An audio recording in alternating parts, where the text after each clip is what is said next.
It's so rare that we have two guests on the show exploring the same topic together. It's really going to be a fascinating day. I'm very excited. And we have one thing that you guys all have in common is extraterrestrial types. So I think what we would like to do is get a U.S. perspective of that and also a German perspective of that. So maybe, Rick, you would like to start off with that, the types. During my time with the Air Force Office of Special Investigations, I had access to information pertaining to extraterrestrial life and contacts that we had with these entities that visited Earth over a period of time. The DIA had named these entities, and we talk about the first one, Ebens, who came to us here from Zeta Reticuli, the crash site, and crashed in Roswell, New Mexico. And then we had other races, such as the archeoloids, the trantaloids, the hepaloids, and the acryloids. So one thing I want to really stress is that each one of these 5 entities that we knew about back then came from different planets. They came here with different technologies, and their bodies were biologically different from each other. Yeah, I think there's a misconception out there that all these craft and all the extraterrestrials were all from one, place. No, they were from different places. The Ebens, we know they came from Zeta Reticuli. The archeoloids came from another a star group. The quantaloids, they're all different, and they look different. If we were able to capture, say, for instance, an archeoloid and an Eben, we would have to set up different facilities in order for them to adapt and live on our planet, because they breathed different air or gases. Rick, can you define these types that you just mentioned to the audience so that they have a better understanding of it? One of the things that was so confusing to us was that we didn't know it at the time, but later on we determined that they were able to manufacture humanoids which are somewhat androids. They were somewhat computerized. And we don't know how they did it, and I don't have the necessary background on explaining that part of it. But they can take on different appearances. Whereas the Ebens, they were the Greys. They didn't take on other appearances. They were Greys. They appeared as Greys, and now they were able to manufacture other robotic types of entities that assisted them in space exploration. But they were, if they came to you, and here in this room, they would appear to be the Greys. Now the quantaloids, they were different. They could take on appearances, humanoid appearances. They could be considered the Nordics or the Scandinavian types. Again, they had other entities that they could create. Their robotics, their assistants, so to speak. When we dealt with them, what I read was that they had what was referred in the document as assistants, entities that did work for them that they wouldn't do or couldn't do. And these assistants also spoke other languages, whereas the Slavic-looking ones or the Nordic-looking ones, they could speak English, but they couldn't, for some reason, they couldn't speak other languages. And so each one of these, the hepaloids, were again, they took on different appearances. They can be the smaller ones. They can appear with larger heads. They're the ones that are the frightening ones, appeared possibly the ones that might have appeared in the Mississippi incident, where the 2 men on a dock saw these entities appearing, had missing time back in the 70s, I believe. So every one of these brought on a different appearance, but they were all from different places in the universe, and they were all biologically different. Tim, what's your experience with some of these beings? You heard Rick talk about his experiences. Maybe you can tell us a bit about yours. Sure. So the first thing I have to say that I am, from my background, I don't know the names that Rick brought up, but I can confirm the information. I did have several years of direct contact with some of them, and it's true. So there are those praying mantis style insectoid beings.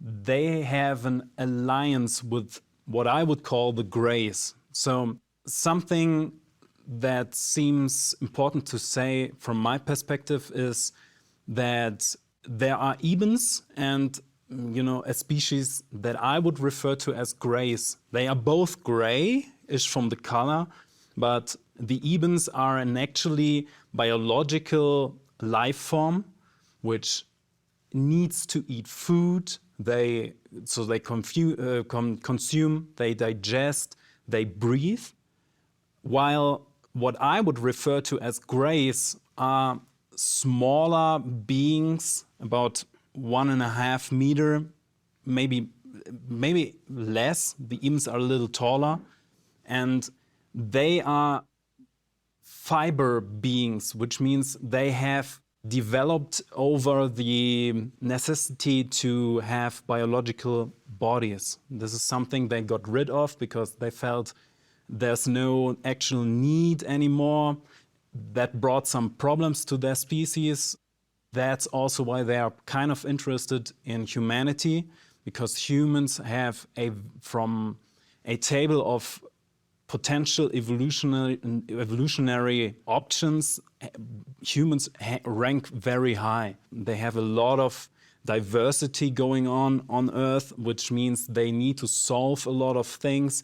They make a lot of experience that brings the potential of evolution, in a pretty high range. And that is interesting to the grays, what I would refer to as grays. The color is a little different. Again, the ebens are biological beings. The grays are fiber printed beings, which make them also connected to a different energetic force or power, and they do not digest the way the ebens do, and they do not consume. And I also can confirm the technology you mentioned, which to my knowledge is something that came from what I would refer to as grays, which is a kind of consciousness-assisted avatar thing where a gray consciousness can move into, and they totally appear as a human form. And the same technology is used by the praying mantis. So that is why the praying mantis sometimes look and appear like human forms. Like a programmed life form or a type of AI hybrid? No, it's an empty vessel that looks like a human, and it's also a biologically grown body, and they can, because it's some kind of the consciousness and the awareness is something that can be extracted from one vessel to another. The Greys are pretty good at that. This is pretty much what they do to all their lineages, and that is what they do. They take these empty vessels, they put their consciousness into that, and they can even speak German through that. And through their alliance, which they have, the praying mantis can do that as well. During my time in government and intelligence, we learned some of this. I mean, I heard a lot of scientists talk about this, although I was not directly involved with any analytical portions of trying to explain what the different races did or the complexity of them. But one of the things that was presented in the documents and was highly classified at one time is that these entities can take on different appearances of us, and it was what our scientists referred to as more relaxing to a human to see something that they could understand, especially in abduction situations. They would appear as something that was more relaxing to the target or the person that might be being abducted or contactee. And so they can. And what I understood was most of these different races could appear differently. Or we thought that maybe there was some other entity that they brought into the picture. Maybe it wasn't them that was making this appearance, but some other entity that was brought in. And that's why I was talking about a human androids that the Ebens created that could do work for them. But one of the things that was clear in these documents that I read back in the 80s, probably the middle 80s, was that these entities were so complex that it was very difficult for us to understand their biological nature, the physiological nature, and how they even how they functioned, because they were so advanced, and their bodies were made of things that type of structures that we had never seen before. So we couldn't go to a science book and open it up, or a biology book or an anatomy book and say, okay, compare this to this, because we had nothing to compare these entities with. And through my experience, I was exposed to cloning and, as Tim was saying, this consciousness being infused into the body. Now, Tim, you and I have talked about this on other shows. You told me at one time that, is it possible that they could actually take a normal human person and take over that body? Is that possible, or? I think that is a possibility that can be done, and it also depends on the level of consciousness, the defensive that like a subject can, build up in order to protect oneself. Could they take over a political figure, let's say, or, Some beings are more into technology, some beings are more into something that we would call mind control. There are also beings, and we talked about that, who are reptilian from their genetics, that can alter their appearance, but they are also using a psionic kind of technique in order to confuse people in what they perceive. That is also why sometimes you have, cameras that pick up something different than what people would pick up on. I think that the Greys did use some other efforts. They put a lot of effort into contacting humans. Right. They placed hybrids on this planet. There is, I think it's called a tall white in pop culture, which are basically hybrids from the Greys placed especially in Northern America. They tend to have human bodies and grayish faces. Can be the other way around. They have grayish bodies and a human face.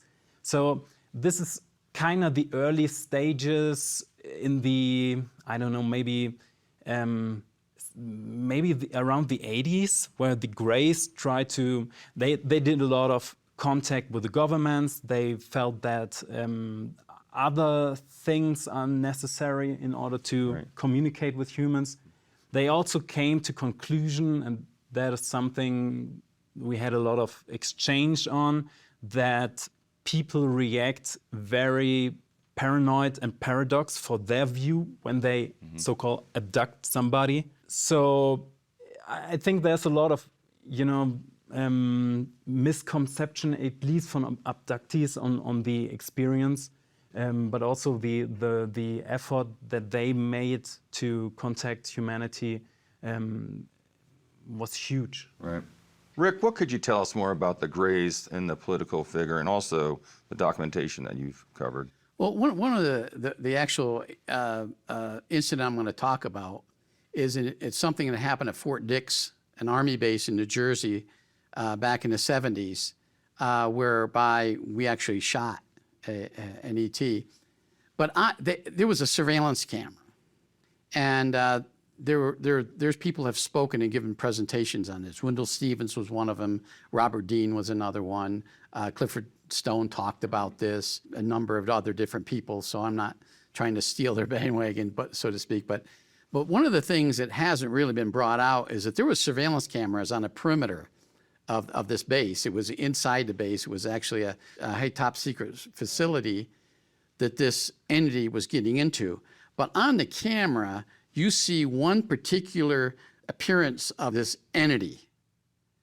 But when it came over the fence, it appeared as a human being. So this particular entity had the ability to go from its original form into something that was that the MPs, the military police, could relate to. Unfortunately, it was shot, but that's an example of how they can change appearances. And I don't have the knowledge of exactly which entity this was, but I believe it was a gray, but it was a taller gray. It wasn't the 4 to 5 foot. It was actually almost 5.5 foot, or even closer maybe to 6 foot, or like 2 meters. So there's been a lot of different stories. There's actually been books written about this, but one of the things that wasn't mentioned, other than they had in these presentations, they talk about a surveillance camera. They don't go into details of what was appearing on it, because that was classified and remained classified. In fact, Wendell Stevens, who had been out of the Air Force for a long time, says, "I'm not going to talk about the surveillance camera because I think that information might scare the public.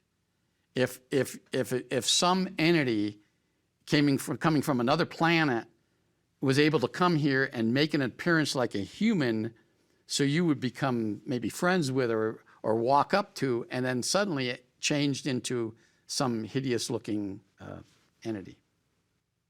Yeah. So I guess it's totally right. And I think it comes down to the agenda of the specific species, I guess.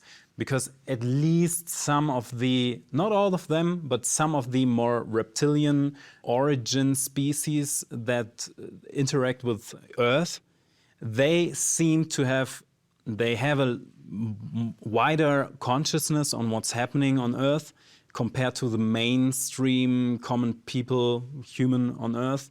And they seem to take advantage of the structure and the power structure at some time.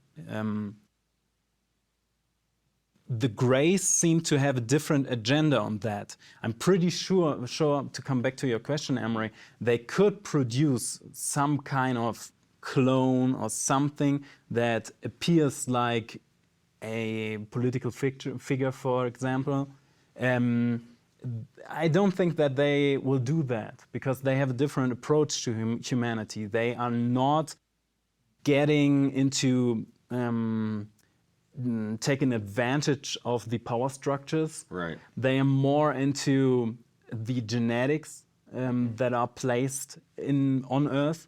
They are one of the, we know that there are about 12 species that have put their genetics into humans way back. The Greys were one of them.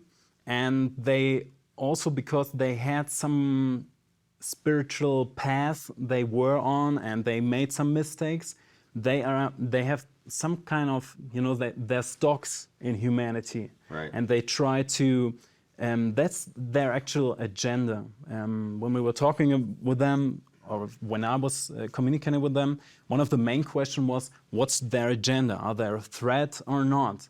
And something that they came up is that they are interested in preserving they call it tonal dynamics, which means they are interested in a development of humanity. So humanity can make experiences, and they have this kind of cooperating species that kind of learns from the experiences of other species. So that is why they are interested, and that is also why they pick up or get in contact with different people. They get in contact with governments because they have this pyramidal scheme, authoritarian society that they live in, but they take farmer people from, I don't know, Minnesota. Is that a good reference?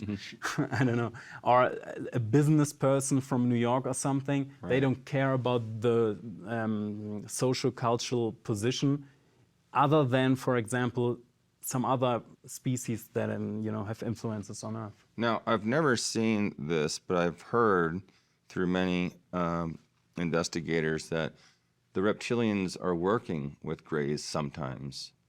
And isn't there some sort of opposition there since they both have different agendas?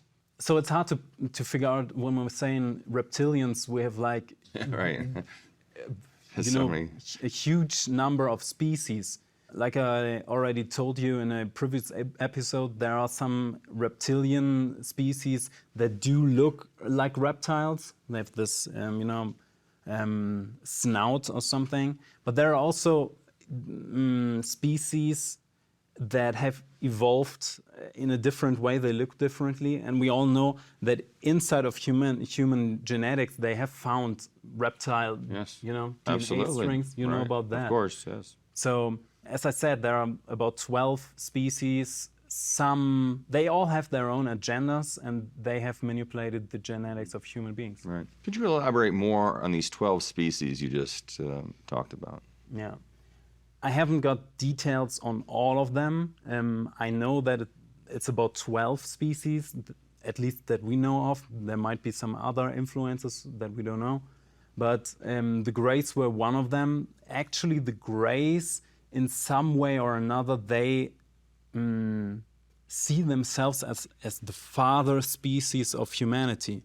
Because way back, and they are time travelers, which is pretty interesting. They have understood the temporal dynamics, that time can be a dimension as well in which you can move forward Right. or backwards. And that's the way they got their stocks into humanity, and also the way they argue why they can be so invasive in some kind of a way or another. Because most species tend to not go, proactively into species and influence them or affect them. But the Greys do, and they say they were here way down the line. They evolved the human species from an ape species. Right. And they also have humans that transformed into the Grey society, because the Greys, what they are doing is extracting consciousness from bodies and putting them inside of their very intellectualized and mental system. They have this kind of internet going on where they extract souls or extract awarenesses and put them inside of their system. And so a lot of species, a lot of even star systems, planets, they are all kind of inside of what I refer to as Greys, and that's their mission. So it's basically where you're saying there's many different types of Greys.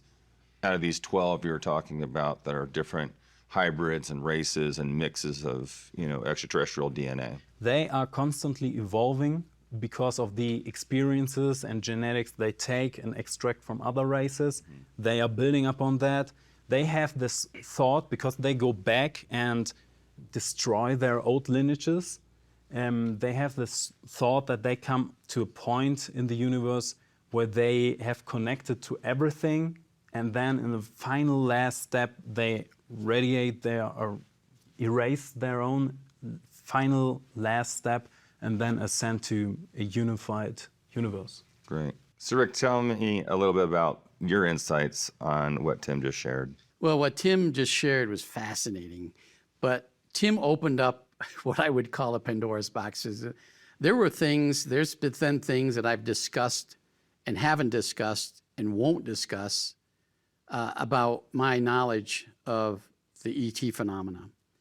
And one of them is the fact that back in the 80s, one of the things that the United States government, this is something I probably wouldn't have ever talked about until now.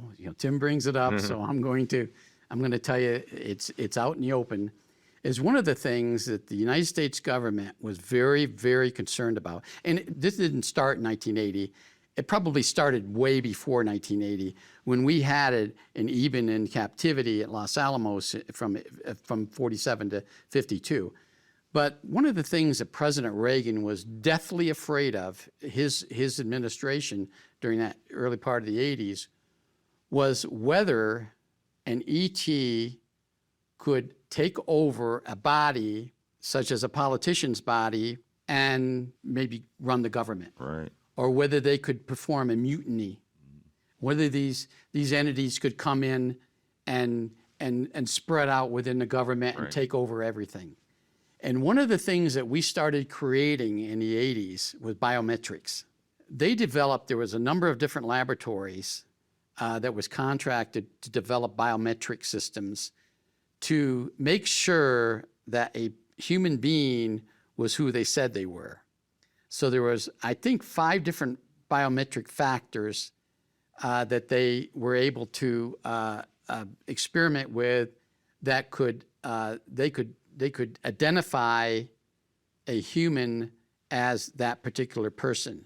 And they were primarily concerned with the government, the politicians within the government, the president, vice president, members of his cabinet, and so forth. Sure. They weren't talking about the entire human race, but they're talking about just their, and so they were able to do this. They were able to experiment. And there were 5 people. One of them was Caspar Weinberger. He was one of the ones that they first gathered this biometric system. He was the one that was, they called labeled to make sure that, he's Secretary of Defense, make sure that he was who he said he was. And there were factors, and there was a system that they could identify him within just a few seconds. And I don't know exactly what that system is. Maybe Tim knows, but there were biometric systems. I mean, you know about biometrics. Oh, yes. That they gathered about from these different members of Congress in order to protect them from being cloned into something extraterrestrial. Absolutely. I can definitely verify that. Working at Los Alamos Labs in Sandia, it's very perfected now. They can do it from very far away. It measures DNA frequency. When you clone someone, the DNA does change a little bit. So if there was any, manipulation of your DNA, they would know right away, and it would stand out. And they also use different types of scanners, types of video types of scanners that can look at the body, just like you said. The camera picked up this entity jumping over the fence, and all of a sudden it went human. There's some special cameras they use. They cannot hide from that. They can see the inner parts of the being. Well, one of the things I worked on, or was part of during my time at the Institute for Advanced Studies, was human frequencies. Every human being has a particular frequency. We measured it, and it was just like a fingerprint. Yep. We know the exact frequency of every human body, and because everyone has different one. And then the key is how to manipulate that frequency. Number one, as you said, measure the frequency, know what frequency that is. Number 2, make sure that when that person comes into the room, that particular frequency you're measuring, not the human being walking in, but make sure that frequency is connected to that human being. And number 3 is how to manipulate that frequency. And we were doing experiments, and it's still classified, I'm not going to go into that, how to manipulate frequencies. Right. The reptilian, they had a problem back early 90s with the reptilians, as you said, because they were able to manipulate the frequency in front of them.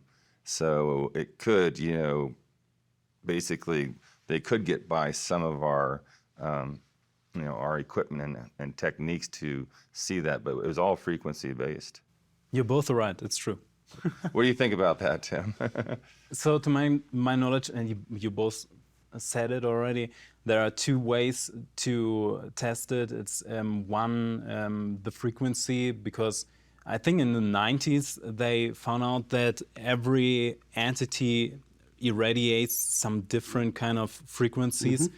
This is something they can measure by scanners. And the second thing is there exists a quick test, which is basically taking genetics in order to see that.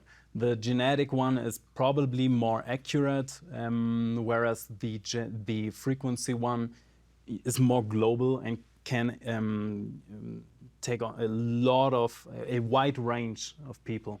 Yeah, right now there's satellites that track anyone at any time. If anyone's been to an airport, a train station, a bus station, or a major city, your frequency has been recorded, and it is what it is. So they can find out where Emery Smith is at just the push of a button anywhere on the planet, even underground.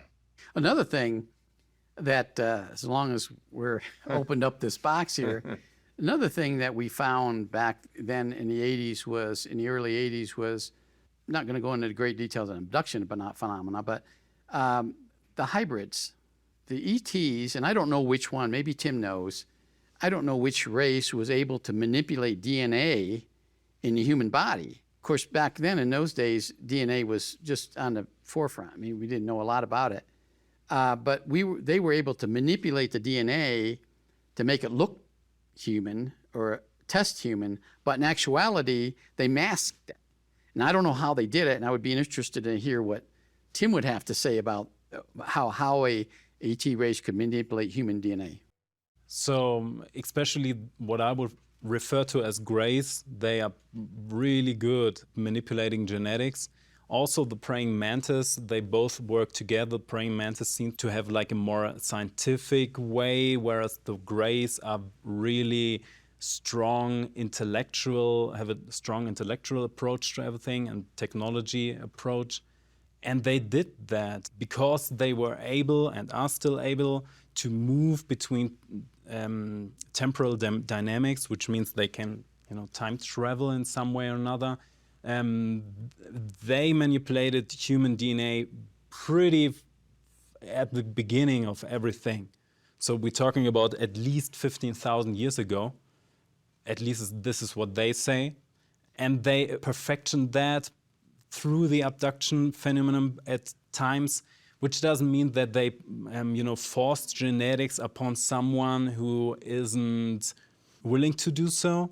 They have a different approach to that, and we already talked about that, and I found that really interesting because they do preserve the free will, but still find some kind of way around it, because they say that whenever someone, we know the soul is kind of a collective memory system where every experience and every incarnation is collected.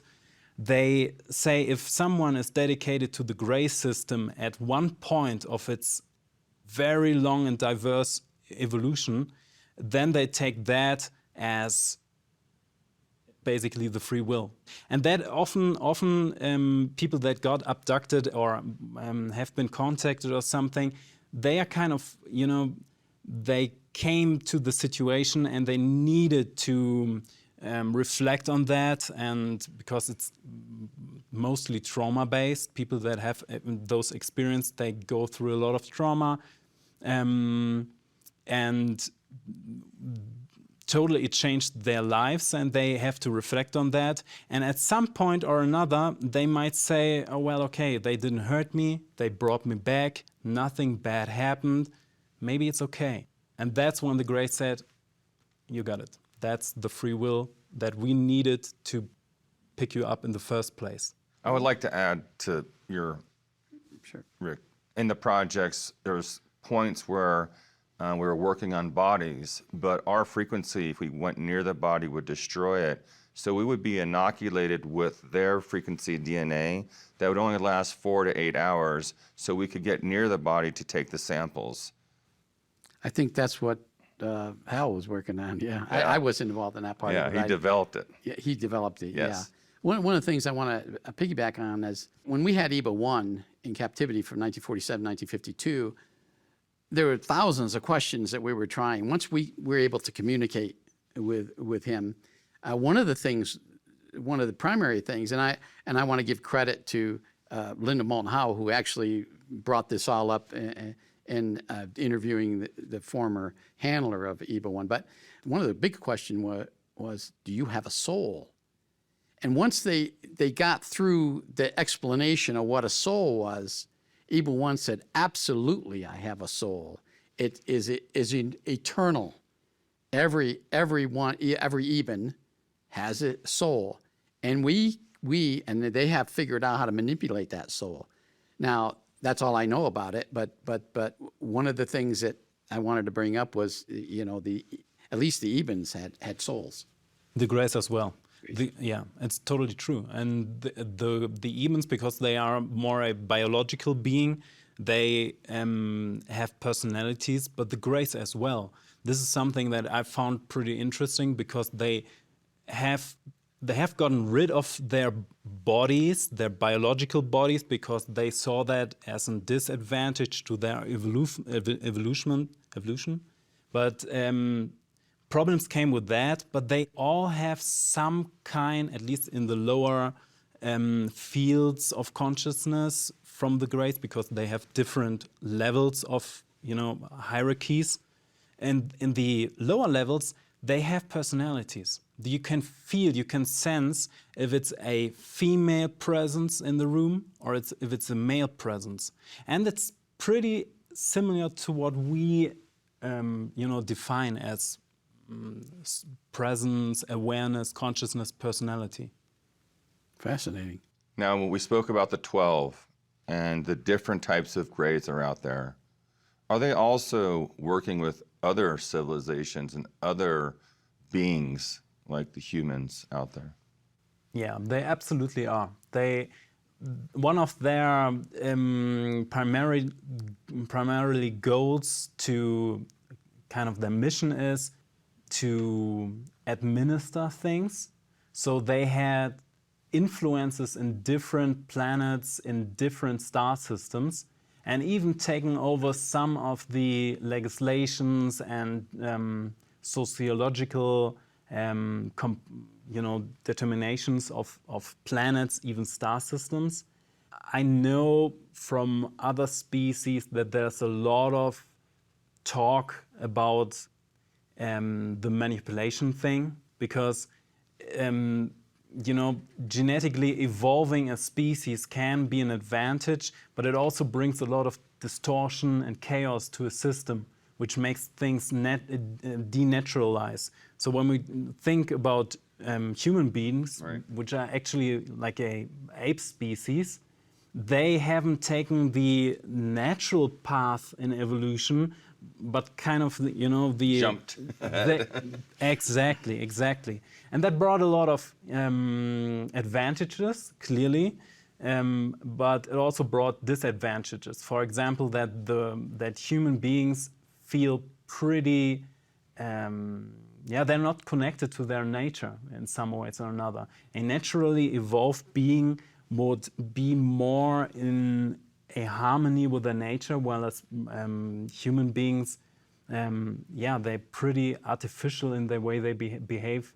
They do not see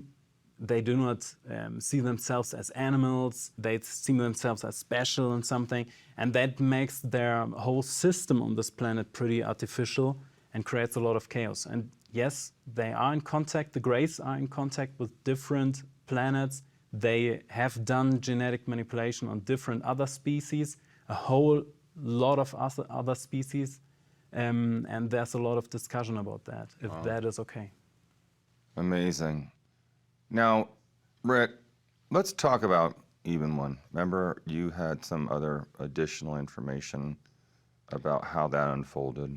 Well, once Even One was able to communicate with us, right, he provided, it was a male, a plethora of information about space exploration, the number of planets they have visited.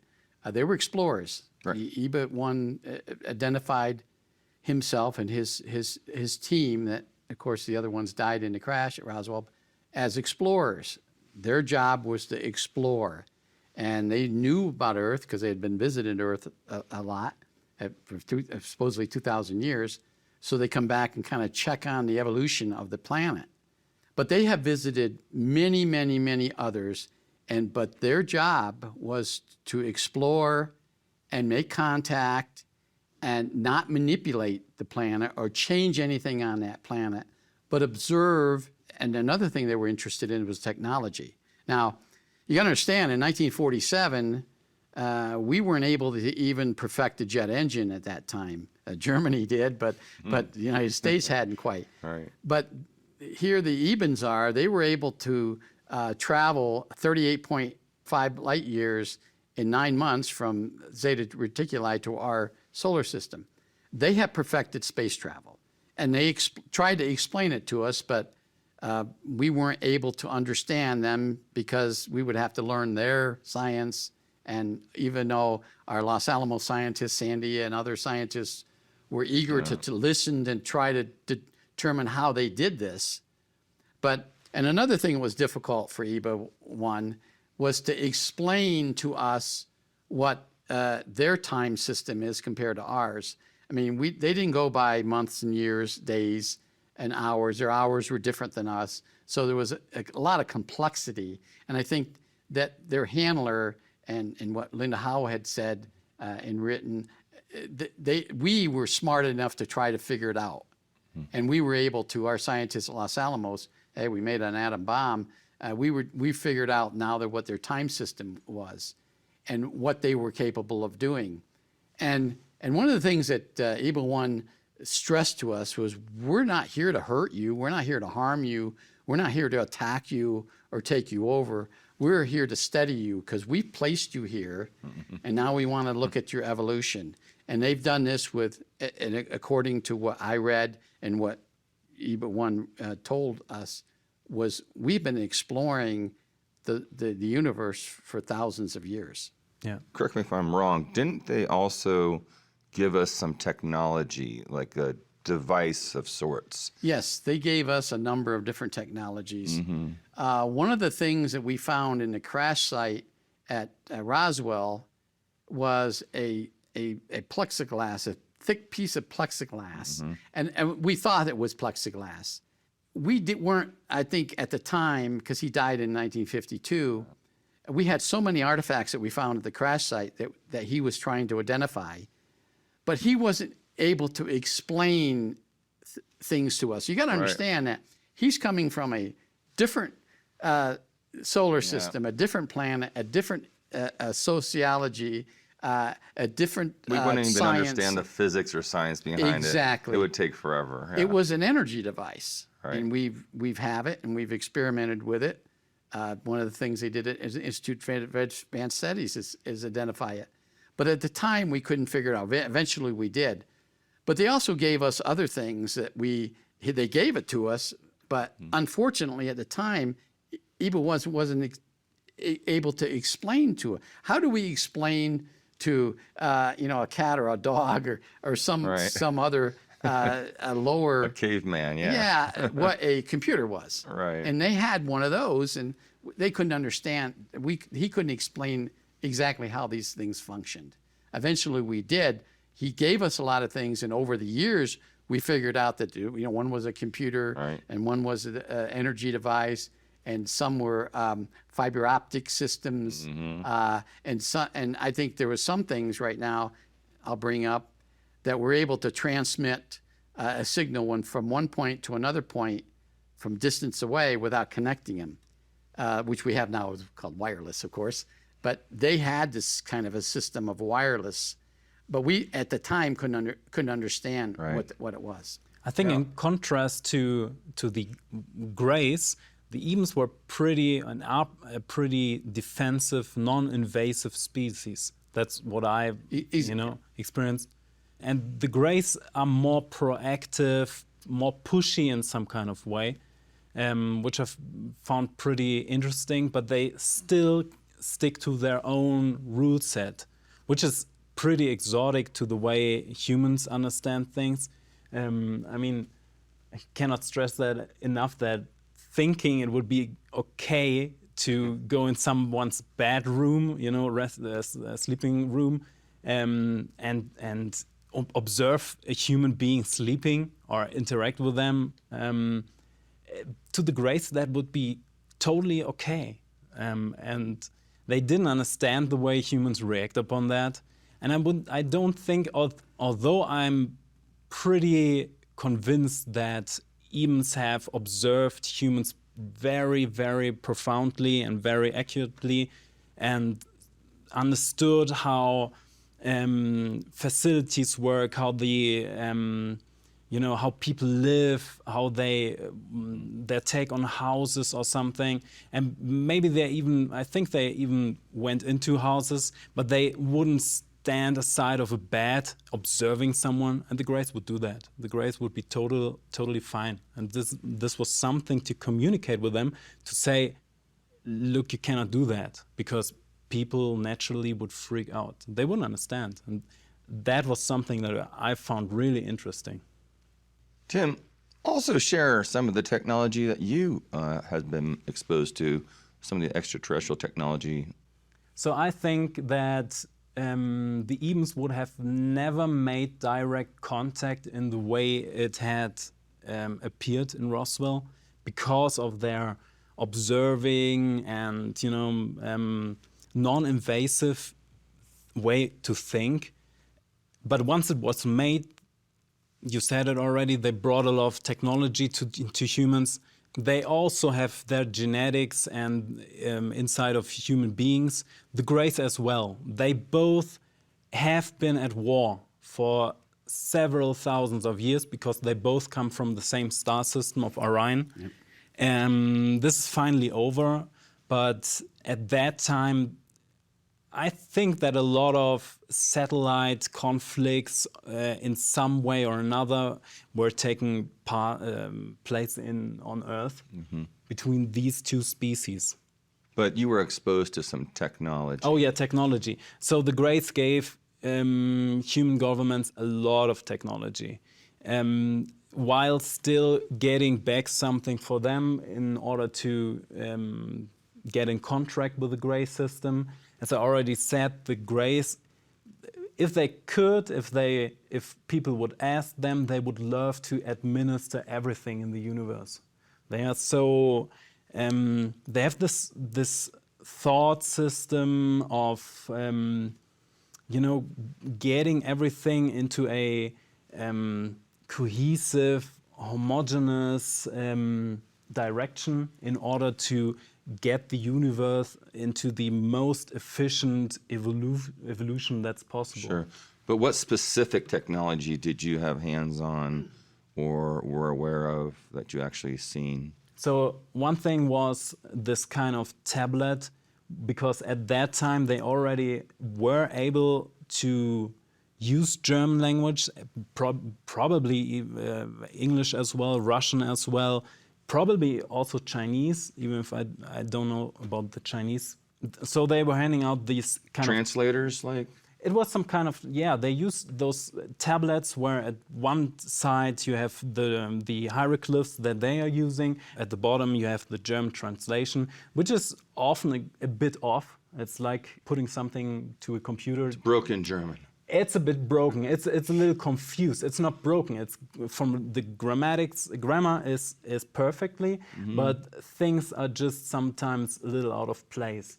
And that is when you need to, especially if it's an important topic, for example, the agenda, what is the credo, what is their mission on planet Earth, that's where you need to check and to recheck what they are talking about. That is one thing they gave people. They also, so in the 50s, we had this technology advancement that the Germans back then had. And I'm pretty sure that they brought some balance to the to the global system by giving out technology to different nations.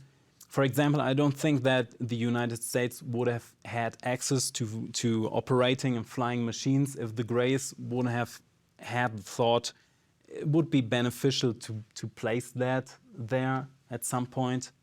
Different other stuff. I think the most interesting thing that occurred to humanity in the more recent years was that they gave them access to access time traveling technology, which means that they came to a point where they were always warning the Earth people that they would eventually destroy the planet, and also, every stock the Greys had in them. And I think one of the better strategies to them was to understand that humans are continuing with bad behavior until they hit something that is so obvious that makes them that forces them to stop the behavior, a cataclysm or something. And I think because the Greys didn't want the worst case scenario, they showed people what could happen. And I think that brought a lot of, a turning point to the whole disclosure topic and to everything we see right now. So, Rick, what do you think? Well, one of the things EBA 1 told us eventually, and this is just a few months before he passed away, he warned us about hostile entities that were visiting Earth and hostile planets out there, planets that were extremely hostile and that would threaten. And he gave us some specifics about the different particular race and where it would probably come from. One being a very, very close a solar system, 4, 5, or 6 light years away. What kind of race? Well, I believe it was a praying mantis, but it was an offshoot of the praying mantis. But I don't know the exact race. But one of the things that we did was in the late 60s, there was a crash site. And we were able to recover a particular entity from that crash site. And that entity fit the exact description of what EBA 1 had told us about. And now jump forward to 1979, 1980, 81 time period, and President Reagan came in administration. And I'm sure this occurred during the Carter administration also. We were worried now that this particular entity was on Earth. So what we did was we had an aggressive program to protect Earth from the hostile ETs. And one of the things that we were developing was the Star Wars Initiative, the Strategic Defense Initiative, that was a prime program for President Reagan and his administration. And he spoke about it a number of times. Right. I don't have to go into details about how he was afraid. And that came from, and this is what I wasn't going to talk about, came from this crash site and what we uncovered and captured. We had a live one in captivity at Area 51. That's incredible. But we were able to develop techniques with assistance of other governments to put up satellites, warning satellites, and especially the deep space probes that were going to warn the United States and Earth of approaching enemies. I confirm that. Right. Yeah. Would you say there are civilizations out there that if we were attacked, that they would help protect us? Totally. So I think the overall mass of life forms in the universe, we talk about more than 90% that are very benevolent and friendly. Right. We have, and I know that people were in concern about a specific insectoid praying mantis being, and also one reptilian race. But I think, so the Greys put a lot of effort in bringing warrior type species together in order to have a more complex and sticking to the rule system, to have defensive lines, and also in order to protect the universe, because that is their ultimate goal in order to preserve the tonal dynamics, which means to preserve the flow of the universe, to make it non-self-destructive, to make it a stable system. That is their approach. That is why they are so invasive in some places and times. The really astonishing overall mass of the universe is friendly and benevolent, and the higher the consciousness goes, it's not stick to that 3D or 4D consciousness. The higher we go, the more benevolent they are, the more they care about peace and harmony. And I think that's something really, really great. Also, entities that coming from future episodes, future timelines, they also care a lot about what's happening on Earth. They protect this being. I can also confirm the shield that's surrounding Earth. So I think there's a lot been done in order to protect people, and the overall mass of them, super friendly, super benevolent. Tim, so what are you saying, that there isn't really a threat? Well, there might be a threat, but there's also protection for us. True. So as Richard Doty correctly said, there is protection that is coming either from inside of the planet, means human beings, but also from outside, because some heavily depend on what's going on Earth. Some are really interested in humanity to evolve correctly. And I mean, species that go higher in awareness, they understand that we are connected and that we need to be in friendship with each other, and that is their approach to the universe. So I'd say, while there are patterns that are unsolved on this planet at the moment, they also appear in an open, scenario, open system. But the overall mass is protecting, loving, and benevolent, at least. Tim, not many people claim to have worked with the Greys and have an ongoing relationship like you do. Can you describe for us your first encounter with the extraterrestrials known as the Greys? So some meetings were with only one individual Grey, some were with like up to 3 of them. Some other meetings took place differently, but the first one was me sitting there and waiting what's happening and freaking out in the moment when a being slowly approaches you, which is scary, to say the least. The energy in the room seems to change, and I think that's also what a lot of people experience when they have those encounters with Greys, that they naturally feel threatened or naturally feel scared, or a deep sense of horror runs over the body. Imagine a fresh, hot summer day and you go into an ice-cold pool. I mean, at some point you enjoy the cold pool, but the moment you get you're thrown into the cold water, it's a shocking moment. So has always been the case. But the first time it was just me sitting there, and then this being approached me very slowly, very neutral, and accordingly to some kind of protocol. Yeah, and then I have this kind of tablet device. Before we talk about the tablet, tell me exactly what you were seeing. Could you physically describe the Grey? A lot of body features are pretty different, but the eyes stick in your mind a lot.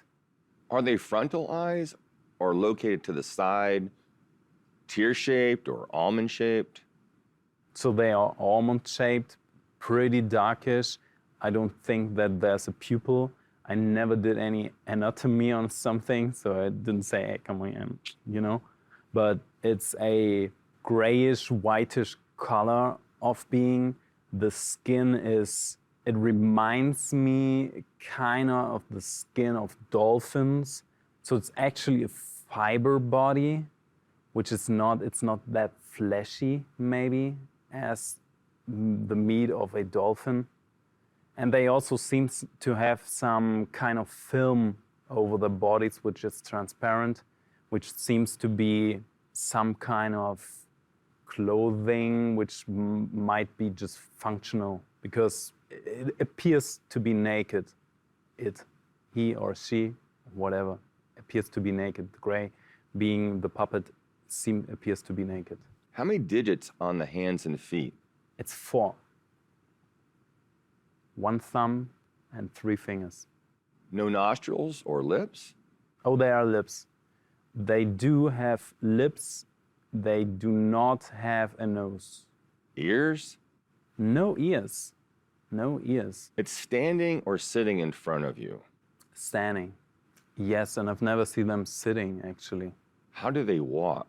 It's super smooth. It's totally neutral, like approaching that. No looking left, no looking right. It's just neutral. There's no pupils you can see that are, wandering. So you never know if it's looking at you, if it's looking somewhere else, because it's an artificial technology that you're interacting with a biological awareness. Tell us about the actual interaction. Like, for example, how long did that last? I think because the first meeting is all about experiencing the stress and the feeling that you have. It didn't take too long. Maybe, I imagine maybe like 15 minutes to half an hour or something, just to, the body needs some time to get used to a frequency, just as when you get, put into cold water and the body needs like 10 minutes to adjust to that. It's the same way that your body and your mind starts functioning quite normally after 10 to 15 minutes. Before that, it's just this flight or fight response where you want to just run out of the room or scream like you're totally in horror or something. So you're sitting in silence for a few minutes so you can adjust energetically to the gray? Yeah, because your body reacts. Even if you know what's gonna happen, your body is pumping adrenaline, it's pumping your heart, blood is, it's going way up. Your body is freaking out. It's not that you're on a roller coaster without having any bodily reaction at all. Might be if you're like doing the roller coaster like a million times and that over a long term, that your body is brought to that experience, and at some point it's like, yeah, all right. But I think that takes a long time, and the body always reacts to that. Even when when you're at the cliff and you want to jump into the water and everything will be fine because there's water, it's still the body is like bringing you back and saying, no, I don't want to jump that. No way. We're gonna kill ourselves. No, don't do that. And that is something it takes a while to overcome that. And I went through, deep fear and deep horror and stuff for a month. Did you talk? Did you have telepathic communication? How did that interaction play out? I felt that there's some sincere interest. You can sense that there is a individual soul or an individual consciousness inside that is communicating with you, that has at times deep emotions about things, at other times doesn't react the way you're used to see people react emotionally at some topics or something. Do you remember what you were trying to project? Were you conscious of your own body language or expressions? What was that moment like for you? The fear is a huge part of it for a long time. The most important question, of course, is what's their agenda? Why are they here? What do they want? Are they a threat?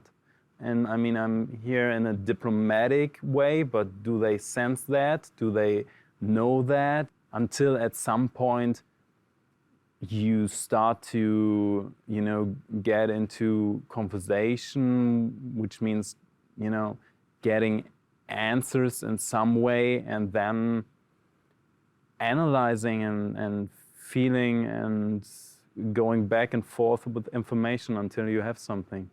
So this was a process over time, and you had multiple encounters once you got accustomed to the grays. Is that correct? I had countless encounters with gray beings, countless, and yeah, on different occasions, different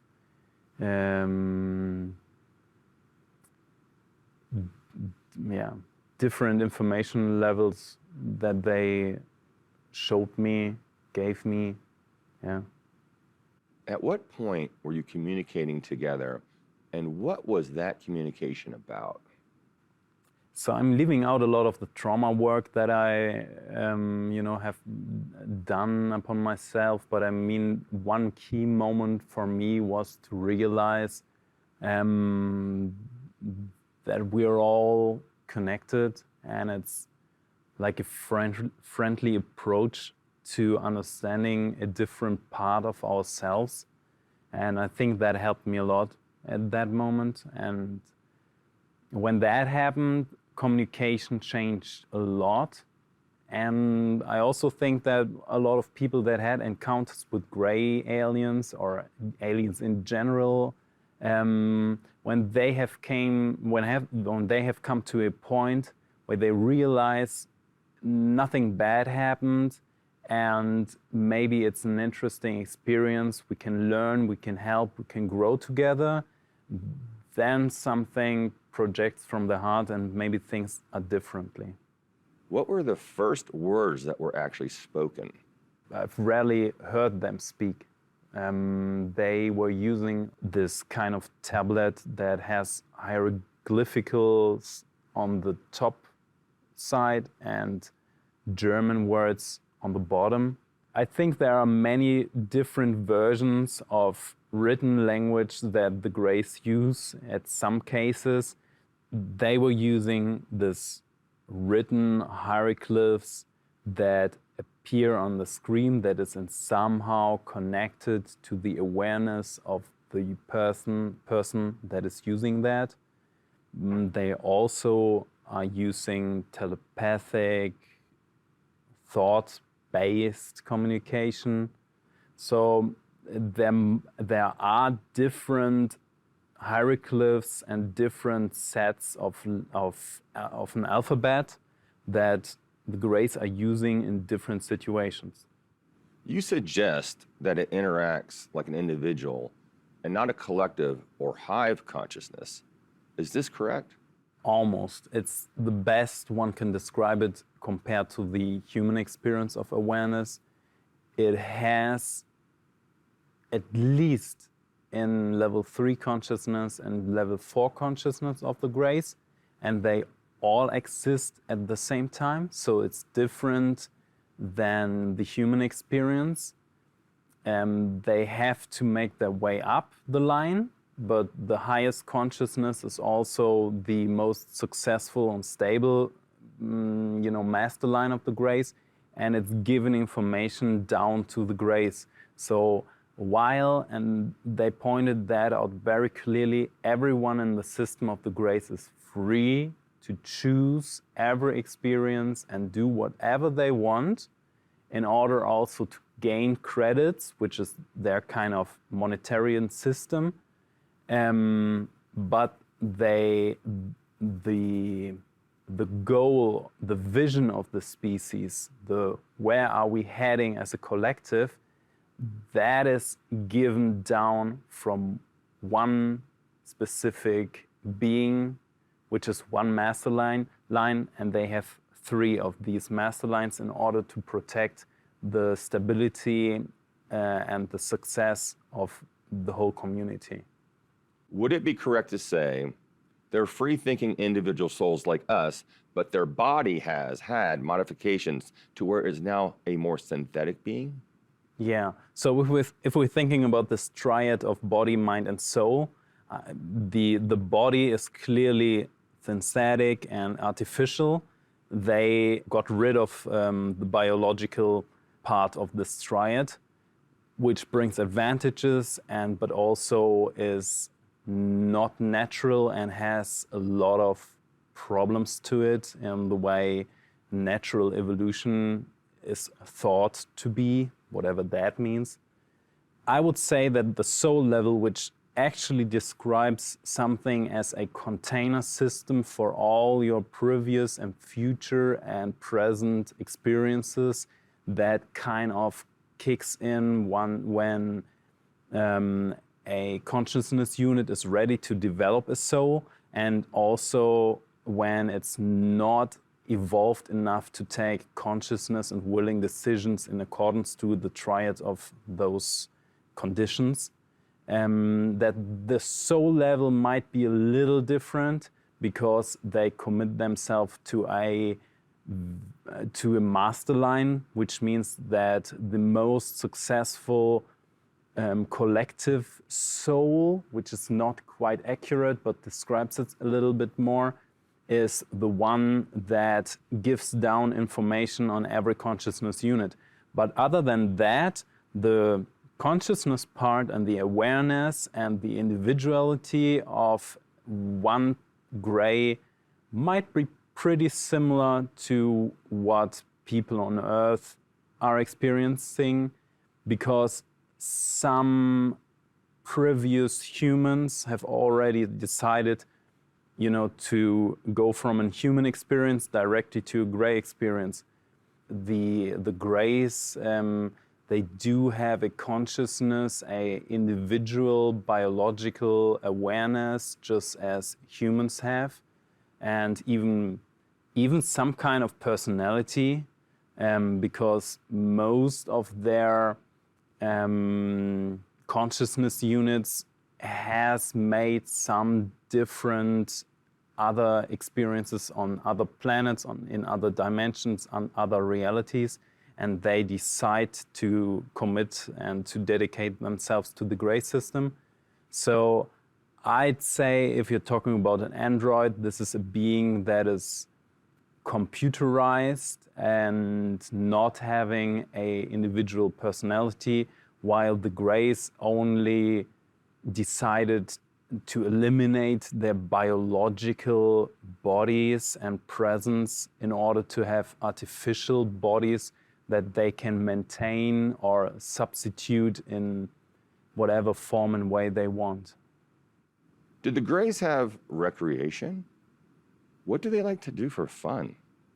Every individual consciousness unit of the Greys is free to express themselves in the way they want. So they can go to any place, any planet, whatever they want. And some of them have a lot of human experience, and if they think it's their soul wish to experience music or something, they can go to that experience because they are free inside of the system of the Greys. It is an authoritarian system. They have that vision that you must be dedicated to, which is pretty loose vision, which means we want the most stable and successful evolution for the whole universe and for the Grey system. And however you want to do the mission, you can do it however you want to do it. And if you want to take off time and, I don't know, have an experience on Earth to do whatever you want, to listen to music or something, because you think that enriches your own experience in the universe, then you're free to do that. You might not get a lot of credit for that, and credits are important in the Grey system in order to purchase technology that might help you for a greater mission. So if there's an important mission for them, like for example,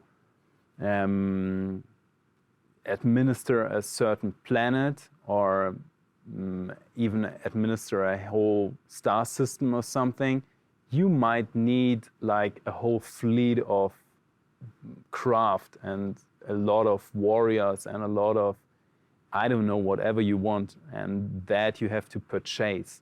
And you don't have the credits when you start in the Grey system. You only have the credits for one of those bodies.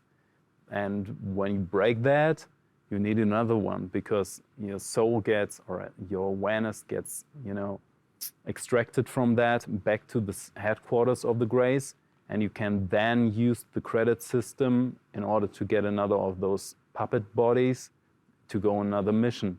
And you might want to have another craft or something, so you have to purchase that, you need the credits. If you want a whole fleet and you want to be the officer of a whole fleet, then you have to purchase the whole fleet. And if you break that, you have to start again. It's not about the ability they have, but the credits they accumulate before going on a mission?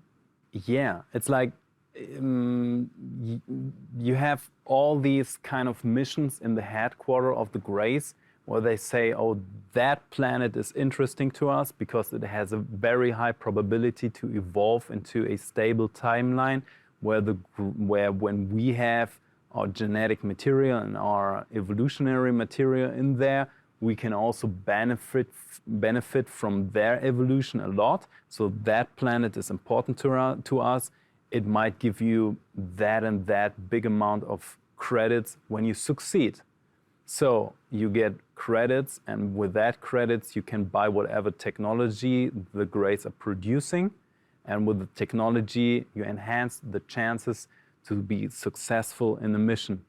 And that also determines the master line of the Greys, because the master of one line of the Greys has the most credits. It's a capitalistic system in a way, but it's also super linked to the vision of the Greys, which makes it productive. And that master line who has the most credits has the final end game mission going on right now, and he's spending the credits he has in order to purchase everything down. This is fascinating information because on Earth, regardless of your job, it's based on your ability and capacity.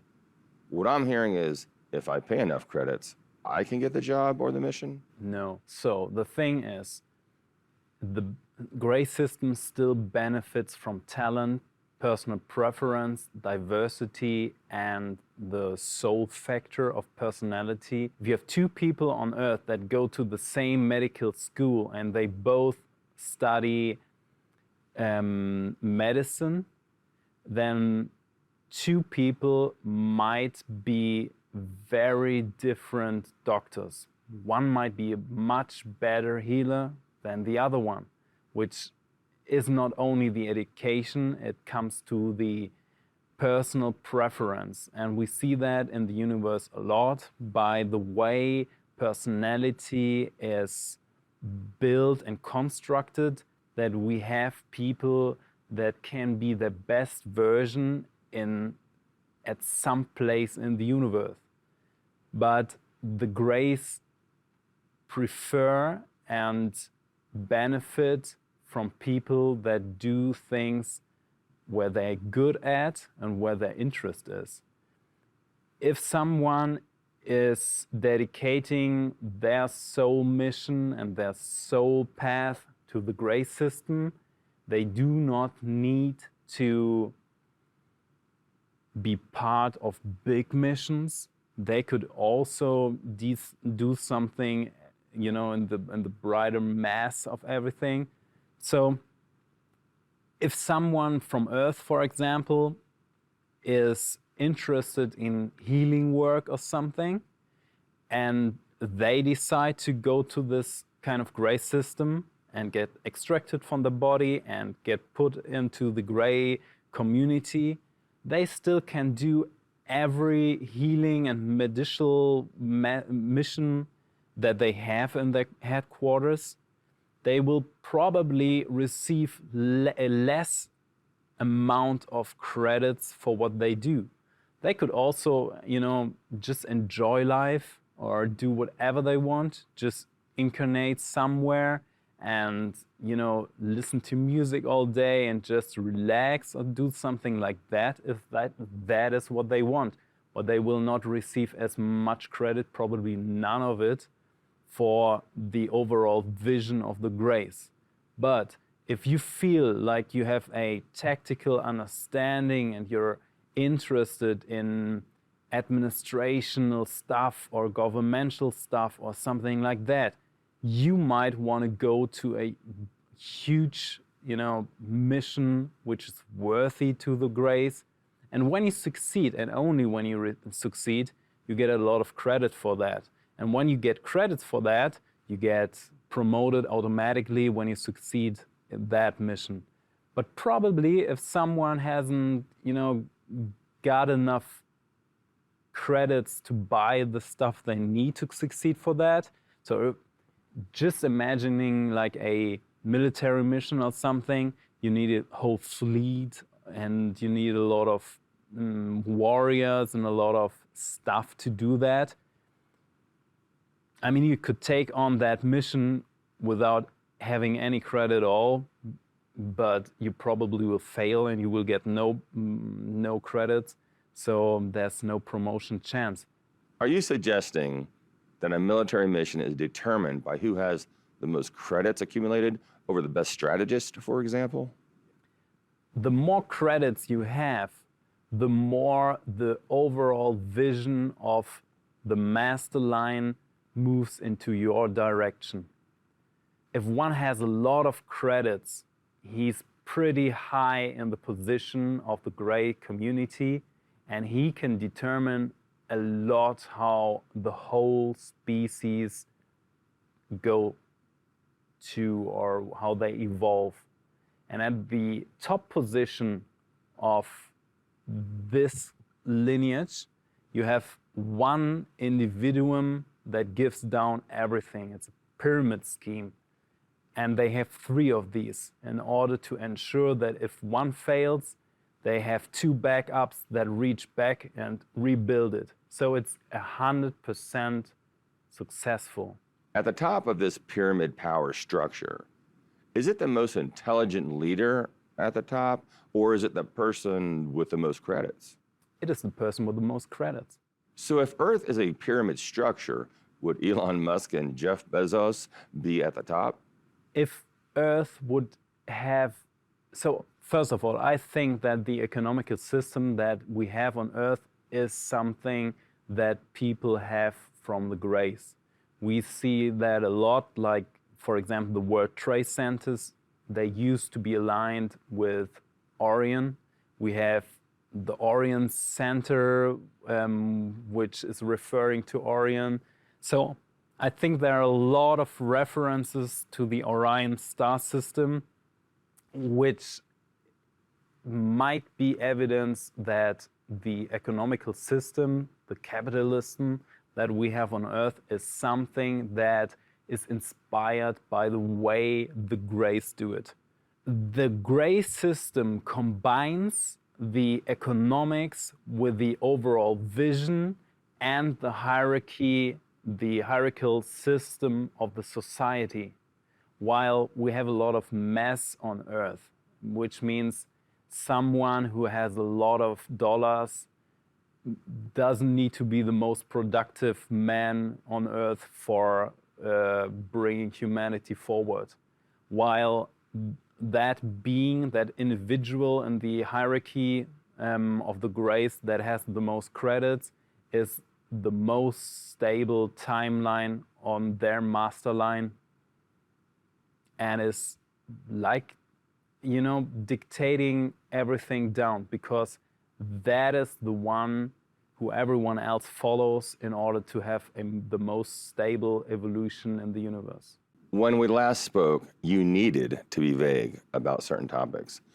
What has changed since then in the world? We have the Pentagon report, which has at least acknowledged the existence of different phenomena in the world. And we also see that mainstream media are covering the stories. So this is the way information gets spread all over the world. You were very hesitant to speak about the different ET races when you were asked, but you mentioned at least 2 big players of the universe. Can we explore that together today? So in this phase of the global development, we can talk more about ET races, and we're going to explore one of the big players, which are the Greys. What are the other ET races you are familiar with, and can you describe them? Most common are 2 types of lizard or reptilian kind of beings, which is on the one hand a type of being that looks like a lizard, which means it has a snout and a tail, or the second kind of common being, type of lizard being. These are reptilian beings that do not look like lizards.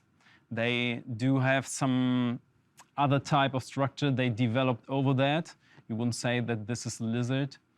They appear on Earth and they tend to be more, they tend to have a greater consciousness about what's going on in the world. So how are they getting here, and what type of craft are you aware of, if any? So I'm not an expert on crafts, but when they appear on Earth, they try to do it covertly because they kind of can move the appearance of their skin into the direction they want, but they also use to bring out their consciousness around them so they can appear in certain ways. What you're saying is they have the ability to morph into something through consciousness by blocking like a field of energy where I wouldn't know if you were, you know, a reptilian. You could be blocking me and all these cameras right now. True. So the thing is, there is technology that can reveal that. So you either use scanners to monitor the frequency, or you use a DNA test. So when you use a DNA test, which is through the nose or something, you can find out which DNA parts of the world have. Tim, from your intel background, what can you say about these beings? So on the one hand, we have insectoids that are, for example, those praying mantis types, which are closely allied to the Greys. They used to work with them. They have a scientific role in the system of the Greys. But on the other hand, we, for example, find evidence for another kind of insectoid species here on Earth, which is resembling an ant-type species. And we also find in old text that this species had a role when the flood came and the ancient people went down into the earth. So they rescued them. And also if you Google it, you will see all these carvings on the wall from ancient people who drew these kind of ant people that helped them survive the flood. Do we know where they come from and what they may want with us? So some come from a total different reality and they interact with this reality because everything is connected, as you know. Some others come from different planets inside of this star system or outside of it, and they all have their own agenda. There are also beings that are here to consume experiences which they could not make in other places. These are pretty exotic beings. Like, for example, there's one type of being that get into the experience of humans and try to extract it, so then they can benefit from that without making the traumatic experience. For example, war. This is something they do not see a sense in experiencing. Right. While people on Earth, there are some that have the destiny to experience that, and they consume this kind of experience so they can learn. How do they do that, and who are they? So this is a special type of higher frequential being. They do not have a planetary system anymore. I don't know where their origin is from, but what they do is to take the experience that a human has made and collect it. So I make it more clear in an example.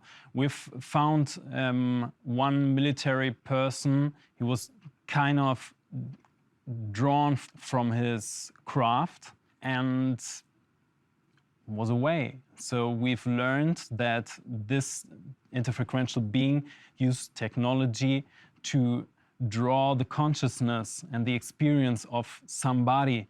And in the way this person feels that everything we're experiencing in this field is just like some kind of dream. And what they experience in that case will, it's like waking up gently from a dream. From an outside perspective, it seems that this pilot experienced a sudden death. But from an inside perspective, both consciousness of the beings and the consciousness of the pilot, they merged. So that means that this pilot suddenly experienced a shift to his consciousness and reality. And it also clears the traumatic experiences that he had in this lifetime. You have deep knowledge about the Greys that we will explore over the course of the next few episodes. Why are the Greys so significant? Because they are kind of the stereotype of alien beings in pop culture as well as on a governmental level. Why is that? Okay, the Greys are lacking kind of a spiritual development. They have evolved artificially, and they also, and we will come to that later, they also came to dead end in a previous version of the universe. So what they now do is trying to correct their own life and their own breedings by evolving and by also benefiting from the experience other species have. So the Earth has a very high potential, and we will come back to that, in experiences, and the Greys do benefit from that. Which ET races do our governments interact with? So there are three reasons to interact from the viewpoint of the government with an ET race. One, technology, which is a very, very important issue for the government. Two is the threat. There are ET races that oppose a threat onto the status quo system of the government. And the third option is a trade. So what we see in the last category, that especially humanoid species, when we have similar conditions of the planet, fall under this category. We have species that are also warrior type species, just as humans are, because humans have been manipulated this way that they develop some kind of attitude towards military and war, which is called a warrior type species. So there are other warrior type species. And the first option is technology, and under this category falls, for example, the Greys. The Greys offered a lot of technology to the Earth system and the government in order to move the development of the Earth and the society into a certain direction, but they also were contracting or doing contracts with a lot of governments. Tim, what are their agendas to influence humanity that you know of? Yes, so we know that the Greys in particular have a certain agenda to the planet because they have human material here on Earth that they need to ascend to another level of consciousness, which has to do with the genetic manipulation of the species here. And we will come to that in detail. But I give you an example of a contract that has been made. We all know, for example, that some crafts are given to the species, of the human species, to make them move forward technological-wise. Do they reach out to individuals, or do they interact with our government and militaries only? Interesting question. So normally species interact on the level that they know or they are used to. We have, for example, interfrequential beings who went further than having a governmental structure or something.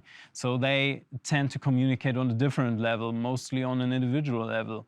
But we also have species that are very hierarchically organized and have this kind of society. And the Greys fall under this kind of category, so they very much communicated to the governments, especially in the first days.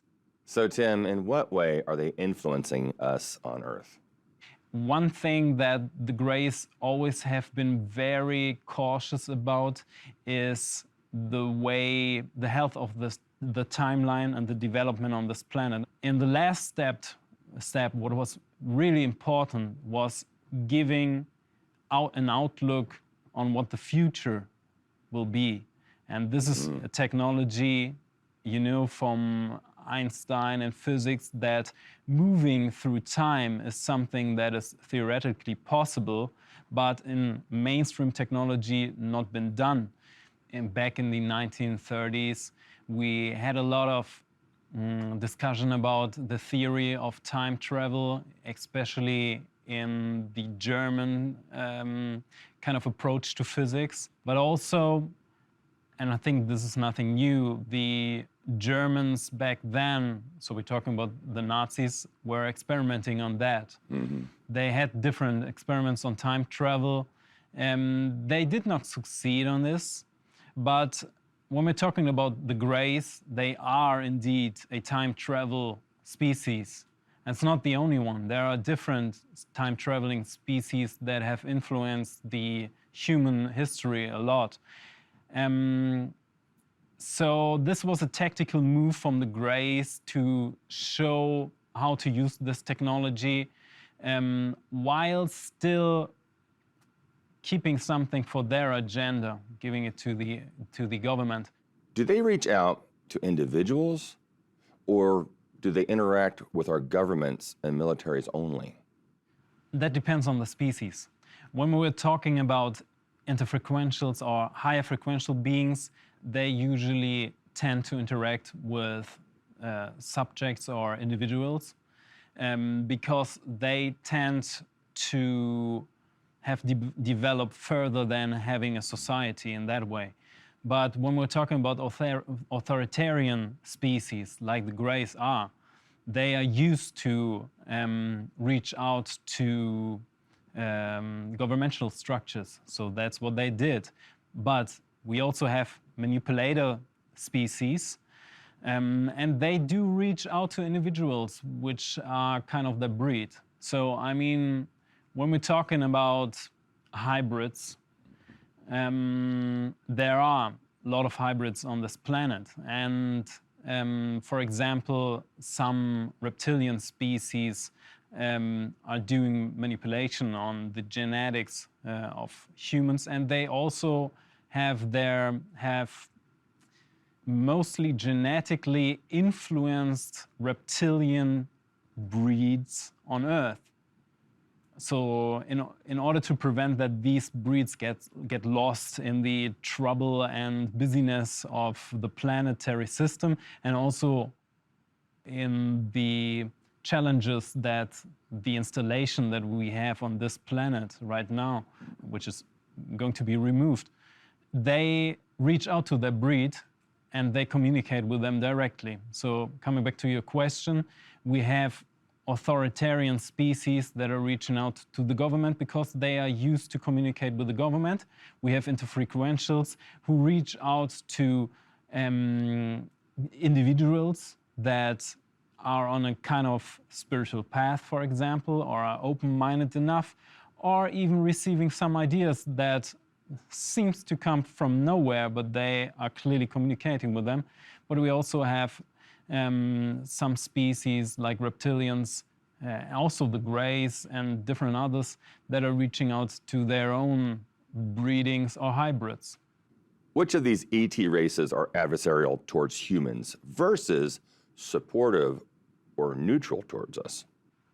So we're going to examine something in a future episode which is called a installation. This is a type of installation that has been set to be put over the planet to stop and to hinder humanity from developing. So everyone listening to this will at some point experience how challenging it is to move forward into the spiritual path on this planet. And that's kind of this installation. And it's done by a specific reptilian race. At least this is what the Greys are accusing them from. It's been said that there are many similar cases in the universe where a planet that has a high potential of development gets hindered by some kind of installation. Some are more sophisticated, more subtle. Some others are pretty the slaverish type of planetary installation. The reason why this is happening on Earth for so long is that the one here is pretending that everything developed naturally. And it's also playing with the free will of the humans that are involved with this, and everyone is involved with this right now, even if a different species come to this planet. So, for example, those beings we talked about, these lizard beings that can project their consciousness outside to move and manipulate their appearance. They cannot do that for too long because the overall structure of this planet and this installation kind of hinders their ability to.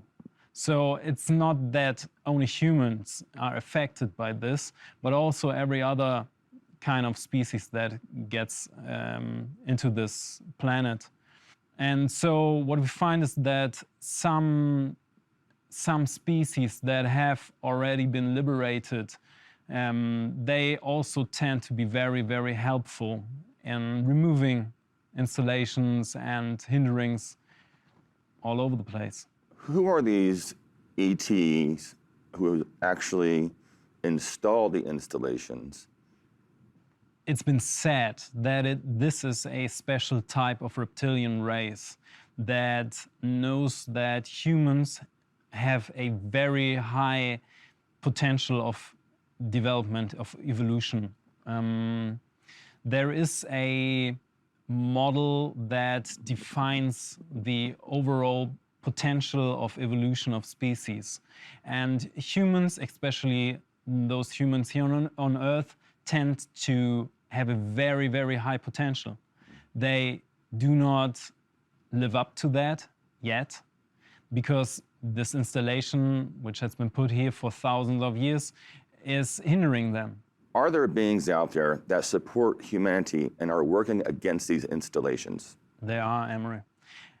And it's right now where this installation gets removed by a consortium of different species that are either working together very closely or loosely, because it took some time to realize what's happening on Earth, because it seemed that all the potential that has been let out came from the free will of humans, but it kind of doesn't, because this installation we're talking about is designed to make it very, very complex and hard to maintain your spiritual path and to grow and to bring into your to come into your perfect potential. So there's quite a list of beings that are in some way or another trying to remove this installation. We have humanoid species that went to some similar kind of process, and they come here, they function as tactical advisors as well. But we also know that there is an effort by the earthly governments to remove it, so even they have a great interest in removing this installation, and that's what they do right now. Of all the types you've met, who do you feel the most connected to? So I might sound a bit biased because there's so much information on the Greys that is going to be released, because they're very relevant for the process. But there's also a species that claims to have the origin of Venus, which I've met, and they're pretty harmonious in their lifestyle and the way they think. And I think that I can relate very much to them.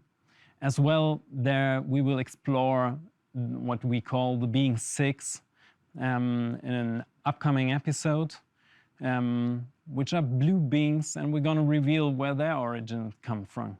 What more can you tell us about these Venus beings? They claim to have originated from on the planet Venus. They evolved from that, so they are in a very high consciousness state. They can appear as humans, and they do influence human people on Earth. In a positive or negative way? Oh, in a total positive way. Because, see, they had a very non-challenging way to evolve. They did not know any conflicts. They did not know any war. They came to realize that we're all one, which means they have no room for competing. They have no room for war, and etc. No ego. Yeah, and also they're very loving and very harmonious, which totally makes sense. If everything is one, then it totally makes sense to uplift and to cooperate, which is a thing in the universe and in nature itself. And because they did that as a collective memory, or as a collective, they uplifted themselves very quickly. But they came when they found humans and structures, and they were, from their perspective, working with people in the past, in the ancient worlds. But when more challenging influences came to Earth, they also came to find that they need to go away from Earth because they are threatened. They cannot preserve the positive evolution here on Earth because there were too many influences right on this planet. Human emotion, human love, these are things that define humanity and our spirituality. Does that exist in the extraterrestrial world of beings? Yes. There are beings that have more deep, profound emotions. There are other beings that have or are capable of feeling less emotions. But high frequential emotions have a very, very important role in the universe, because the higher the frequency of an emotion and of an emotional status there is, the higher the potential of a stable universe. So if you think about mother love, which is one of the ranking very high on the table of high frequency emotions, this is something that is super stable and also connected with the natural form of the universe, as the universe, it is just some kind of intelligent energy that became aware of the probabilities of itself.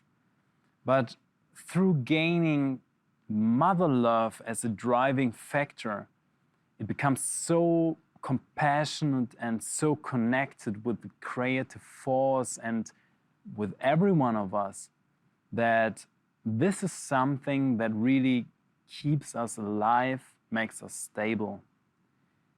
Other forms, and not all species feel that and are capable of that, and this is also a reason why the Greys are having their stocks in humanity, because humans are capable of a lot of positive and great emotions. These emotions come from a status, from a stable status of the universe, and we are experiencing them. Mother love as the creative love that comes from a source that would be alone without the creation, and through having the creation, the child of creation, it can reconnect and has a sense and a reason to be alive. And that is super, super stable. That's also the reason why in a so-called, we call that theoretical second, the universe was female. But we all know the universe is neither male nor female, but everything all at once. This is only a theoretical second, but some practical, at least some beings, for example, being 6 says that some practical reality comes from that, and also some challenges. The Greys have gotten rid of a lot of emotions because they saw them as a hindering, blocking factor to their evolution, but now are realizing that those emotional frequencies are very strongly linked to the sense and the reason for being, and through that, stability occurs. What about hate, jealousy, abuse, and those kinds of things? One might think in a dualistic worldview that strong negative emotional states that bring frequency down, like hate or anger, are detached from the unified model of source. And that's not the case. It's still source. It's still the universe. On Earth, there is this misunderstood concept of gods and, I don't know, some opponent or counterplayer to that. And it's pretty hard to explain that both forces are the same being. But the one status is pretty destabilized and will eventually fail because it's self-destruction and self-destructing. And the other status is something where the universe is an alternative form to itself, where there's compassion and love and affection or friendship or fun with itself. And that is where we want to go. We want to acknowledge that we have this amazing opportunity to love each other, to be together. And even though we are all one, we can all inspire ourselves. We can receive ideas from that wondrous cosmos and all those ideas, and even explore ourselves a lot. So the one version will finally and eventually fail, and through that, in a self-selecting process, fade off. And the other version that is stable and will remain is a beautiful, harmonious, and living concept of home. In pop culture, almost everyone refers to a Galactic Federation. Is there a Galactic Federation? And if so, is that how they refer to themselves? So why the pop cultural name of a Galactic Federation is not being in use, other than in pop cultural terms, I think there are a lot of resemblances to it. So we are talking about a mindset being that is at level 6 consciousness. When we're talking about a mindset being, that means that there are lots and lots and lots of different beings, individuals, whole star systems and groups that are part of this. So it is not like any federation or alliance we have on this planet. It's more like a loose compendium of different species that dedicate themselves to an idea. So different species refer to themselves as different beings. But what we can see is that when they communicate with individuals or groups of people on Earth, they sometimes refer to themselves as Galactic Federation, because the subconsciousness of the collective memory of Earth says that this is the term that comes the closest to what they are. What is level 6 consciousness? So we have different levels of consciousness that a being inside of the universe can go through. This is a model, and you know all models are wrong, but some are helpful. So we use it to determine on which level of consciousness the form or an individual of the universe is. So in level 3 consciousness, we have conventional physics, we have dualistic worldviews. So the ego is going to develop inside of a life form.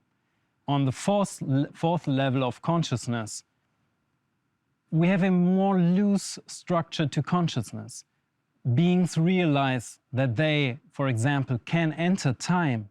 They also realize that everything is connected, that we all have individual features, but we're all one. So they have a different approach, and that results in a different kind of reality, because when everything is one, it's clearly that there are different possibilities and it's easier to harmonize things. How would you describe that being coming from the 4D or 5D? What would that being look like in the 3D? Like if we went back to the 2D, you know, we're flat. Yeah, this being looks like everything we see right now. So the sixth level of consciousness is kind of the realm of non-existence. This doesn't fit to every being that has a level 6 consciousness, but we're talking about a living life form that yet has not a history, which is the universe. It's kind of source, but it has this kind of level 6 consciousness, which is just the void. And what we, from this perspective, we are right now at, we can experience this being as everything that is. So that is somehow the reason why we could resemble it to relate it to gods or something. So does that mean that we're all connected through that resonating being, and maybe that's how like telepathy and stuff like that work? Like how are they communicating? We are all this being. We are all the being, right? Right. So, but it's a mindset being, which means that it's created through the individual decisions that every life form takes. Every life form as a consciousness unit has the opportunity to take several decisions in the lifespan. And once they realize, every life form, that they are responsible for the way the universe turns out, they automatically connect to this kind of life form. That's why I think we're talking about the Galactic Federation, because they are very beneficial to the whole overall universe and the process in which it behaves and goes through. this sounds like the Vedas. You're talking about one source. Is there any relation to that? It is, absolutely. So what we can find is that the Vedic scriptures are kind of a way to describe this being or this state of the universe that we all will experience in some time. But it depends on the decisions that we take, on the path of evolution that we take. So everyone who commits themselves to this kind of life form, let's call it Galactic Federation or whatever you want to call it, you take a decision for your life to be part of this harmonious universe that we're approaching to. You know, in the Vedas, they mention these blue gods, these blue beings. Now, is there any correlation with this being? It's not only the Vedics, so we have blue beings all over the place. You have in Sumeria different images of blue beings.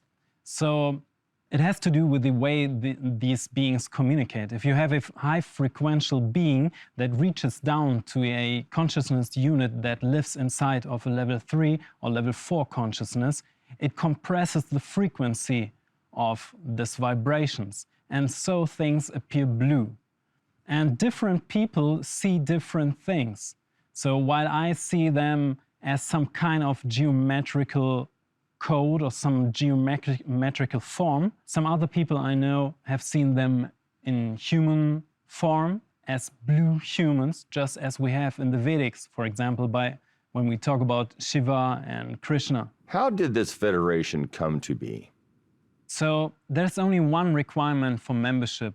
And I have to clarify that this is not a coherent, official, democratic organization. it is a mindset being.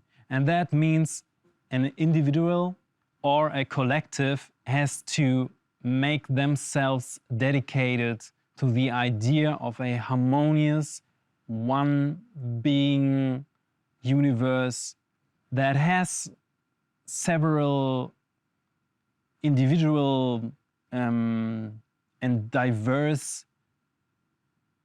properties, but it is all oriented towards this unification process of the universe. And you don't even have to know about this federation. So once an individual takes the decision that they want to commit themselves to this wonderful one being harmonious context, they automatically will be drawn into this mindset being, because the end result is still in a process, which means we know we are on this process and it will 100% turn out great. But the way it turns out and it's played out is still up to the individual responsibilities of everyone. What beings are part of this federation? So it's a natural process. A mindset being means that a natural force will combine people and individuals or even collectives or whatever that is dedicated to this idea of a harmonious, single universe. So you can either, for example, have a yogi in Tibet or something that has this life-changing experience of we are all one and we are all great and divine beings. And in that moment, he either may transform instantly or he may first die or whatever that is. There are multiple realities and multiple options there. But he gets drawn on his path in continuing this reality.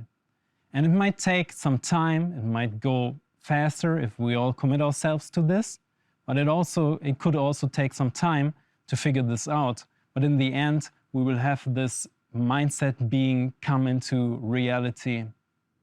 Tim, who rules the Federation hierarchy? So in natural terms, there's no real hierarchy, because they all commit to this idea that we are one. In the process, there are different beings and collectives that still experience hierarchy. So as humans are, as Greys are, as different species are. But in the end result, we're going to have a one being universe that is harmonious and that sees worth in every aspect of it. But there is some natural force that brings the collective or individuals together. So for example, if an individual is not as far evolved to create its own destiny and its own path, but it's very dedicated to the idea of a harmonious world, then the structure of the universe is so that when the soul and the consciousness leaves the earthly body, for example, it gets reincarnated into some different aspect and level of consciousness. And that's what's going to happen. Some other beings and collectives are very engaged into this process of bringing people into this state. And we're experiencing that right now. So what is their involvement with Earth? So naturally, the members of this federation, they tend to be non-invasive. So an individual or a collective must decide for themselves and on their own process to dedicate themselves to this kind of universe. Once we do this, and this is the reason why I gave out the sentence, Earth shift happily now, that is mostly enough to become part of this. Others, they might want to have the experience and might take some more time and might find pleasure in a dualistic universe and that is okay too. We will come to an episode where we were talking about natural law and the law that, for example, the Greys are advocating, which will speed up the process a lot. And we can see that there are some forces on this planet, extraterrestrial forces, that try to ascend humanity faster. Because, to be honest, people haven't been prepared for this for way too long. So, explain the methods. So, as I said, the methods are pretty non-invasive because these beings think that it's not right to influence or to push a species. But there's no right or wrong, right? There's no right or wrong, and there are members within this federation that are invasive and they are pushing it. And we will come to that, and the Greys and humanity, they are all part of this. But some of the methods have been more subtle. Like, for example, when the human race was experiencing World War II, you had the definition of a dualistic, centered worldview where parties are opposing against each other. And suddenly, within this realm, one doctor found this component of LSD quite late because he was using and experimenting on that some time before. But it still was in that time frame. So, unluckily enough, an LSD used to be the #1 catalyst for the hippie movement, for the movement of love and united consciousness and stuff. So it's super important. And if everything could have rolled out according to plan, then the experience of World War II wouldn't have been possible. Who represents humanity or planet Earth with this federation? It is a homogeneous collective, which means that either individuals or collectives can be part of this.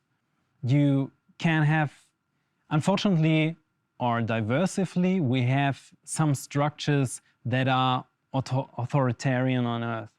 So there were beings, for example, the Greys, that have showed the consequences of continuing this deception that's going on Earth. And through that, lots of people in charge realized that it's necessary to change something, because Earth still is a collective memory that needs to be shifted. And unlikely as other members of this collective, of this Galactic Federation, there are authoritarian processes within the ascension of Earth. And this is why it took so long for some species to have this ascension. Who from Earth is benefiting from this alliance, since most of humanity doesn't even acknowledge extraterrestrials? Well, in the end, everyone benefits. The whole universe benefits from it, because everything in the universe needs to go through this evolutionary complex and process to come to this point that we're all connected and to be harmoniously living together while individually keeping up your preferences in life. While there are extraterrestrial forces that interact with this planet and they have a very, very strong will to ascend humanity as fast as possible, it doesn't necessarily need to acknowledge the presence of non-terrestrial beings. So in another timeline, one might find that the universe is connected and the universe is harmonious and loving in its structure. And that is enough to make this being 6 come into place in another timeline. What we are dealing with right here is a more challenging timeline in a way that there are systems and species that still want to remain the dualistic worldview. That means that we have to integrate that into the overall process. That also means that systems that are already established on this Earth cannot easily be removed. They need to be transformed, and that's what's happening right now. Could that shift actually cause a war? The dimension of possible ways where it could go are almost infinite. The worst thing that could happen is a collective psychosis. Yeah. Which means that people that are unaware of this shift because they are still caught into this kind of installation and this process and thinking of level 3 consciousness, they will have a hard time to realize what's happening when Earth is shifting to level 4 consciousness, which means a lot of, for them, strange things will happen. For example, non-terrestrial beings. And because tick-tock, the time's running, that's the reason why we have this Pentagon report preparing people that they soon will be together with other beings. You said that there was pressure and time that we have to, get our stuff together. So when is that time, in your opinion? It is now. Time is always now, but the process is now right in front of everyone's eyes. And everyone gets prepared in a different way. And globally as well, because there are also structures on Earth that are established, and those people that benefit from these structures, they see and know the necessity of preparing people for change, but they still want to be on the sunny side of everything, to keep the narrative. There's something that's very human-like to the more things seem to change, the more they grab into that, which is basically a lack of trust, and trust is something that needs A, experience, and B, positive affirmation. So there are structures that right now want to keep the narrative as close as possible, but there are also forces, for example, the Greys, that want to have the change and need to have the change. You mentioned these structures when this transition happens. Could you elaborate on what is the structure? Yes. So Earth is a planet that has several properties that are a little bit different to other structures in the universe. For example, we have to deal with a warrior type structure on Earth, which means that the genetic encoding of a human being allows certain groups on this planet to evolve into a warrior type species. And that can go into a good direction, which is something that the Greys want to elaborate. But it also could tend to go into a direction that is self-destructive to the universe. And the natural law, as you said, no good, no bad, it means that everyone has the right to experience what they need to experience. So this overall process that is going on right now is a very sensitive matter. What technology might they be sharing with Earth? So there are forces in the universe that keep an eye on this process. This is why things are very well structured, but they still keep, the free will of every individual is still kept, which means the process and the decisions are kind of forced upon everyone, but everyone can still decide. And this is, for example, something that the Greys have an observing eye on. if you're talking about technology, the normal proceedings of this kind of natural evolution in the universe, which affects multiple dimensions, million of life forms, is normally not so much into technology. It's a natural process. And it's a natural process that everyone needs to go through when experiencing their lives and developing some kind of spiritual connection to the whole universe.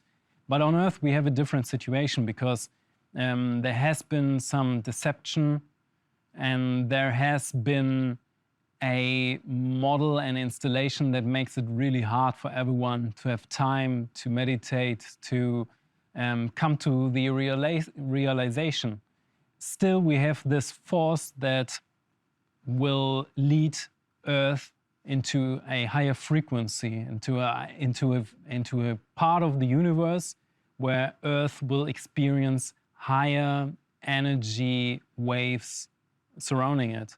So that's the reason why we have TikTok, this time thing going on, and everything is rushed a little bit. How are we seeing the influence of this federation on Earth today? So one thing that is going to happen is when Earth enters a full harmonious level 4 consciousness, things will turn out differently. We already have different physics than the Earth had in a level 3 consciousness. But we also have different life forms. And for example, the Pentagon reports acknowledges that. So there are phenomena going on. And while the Earth is protected right now, those things will appear and they will affect everyone. That is the reason why we have this process right now. And it's very, very important to preserve this being 6 or this Galactic Federation, because this is the way the universe will turn out and will be a mutual benefit for everyone.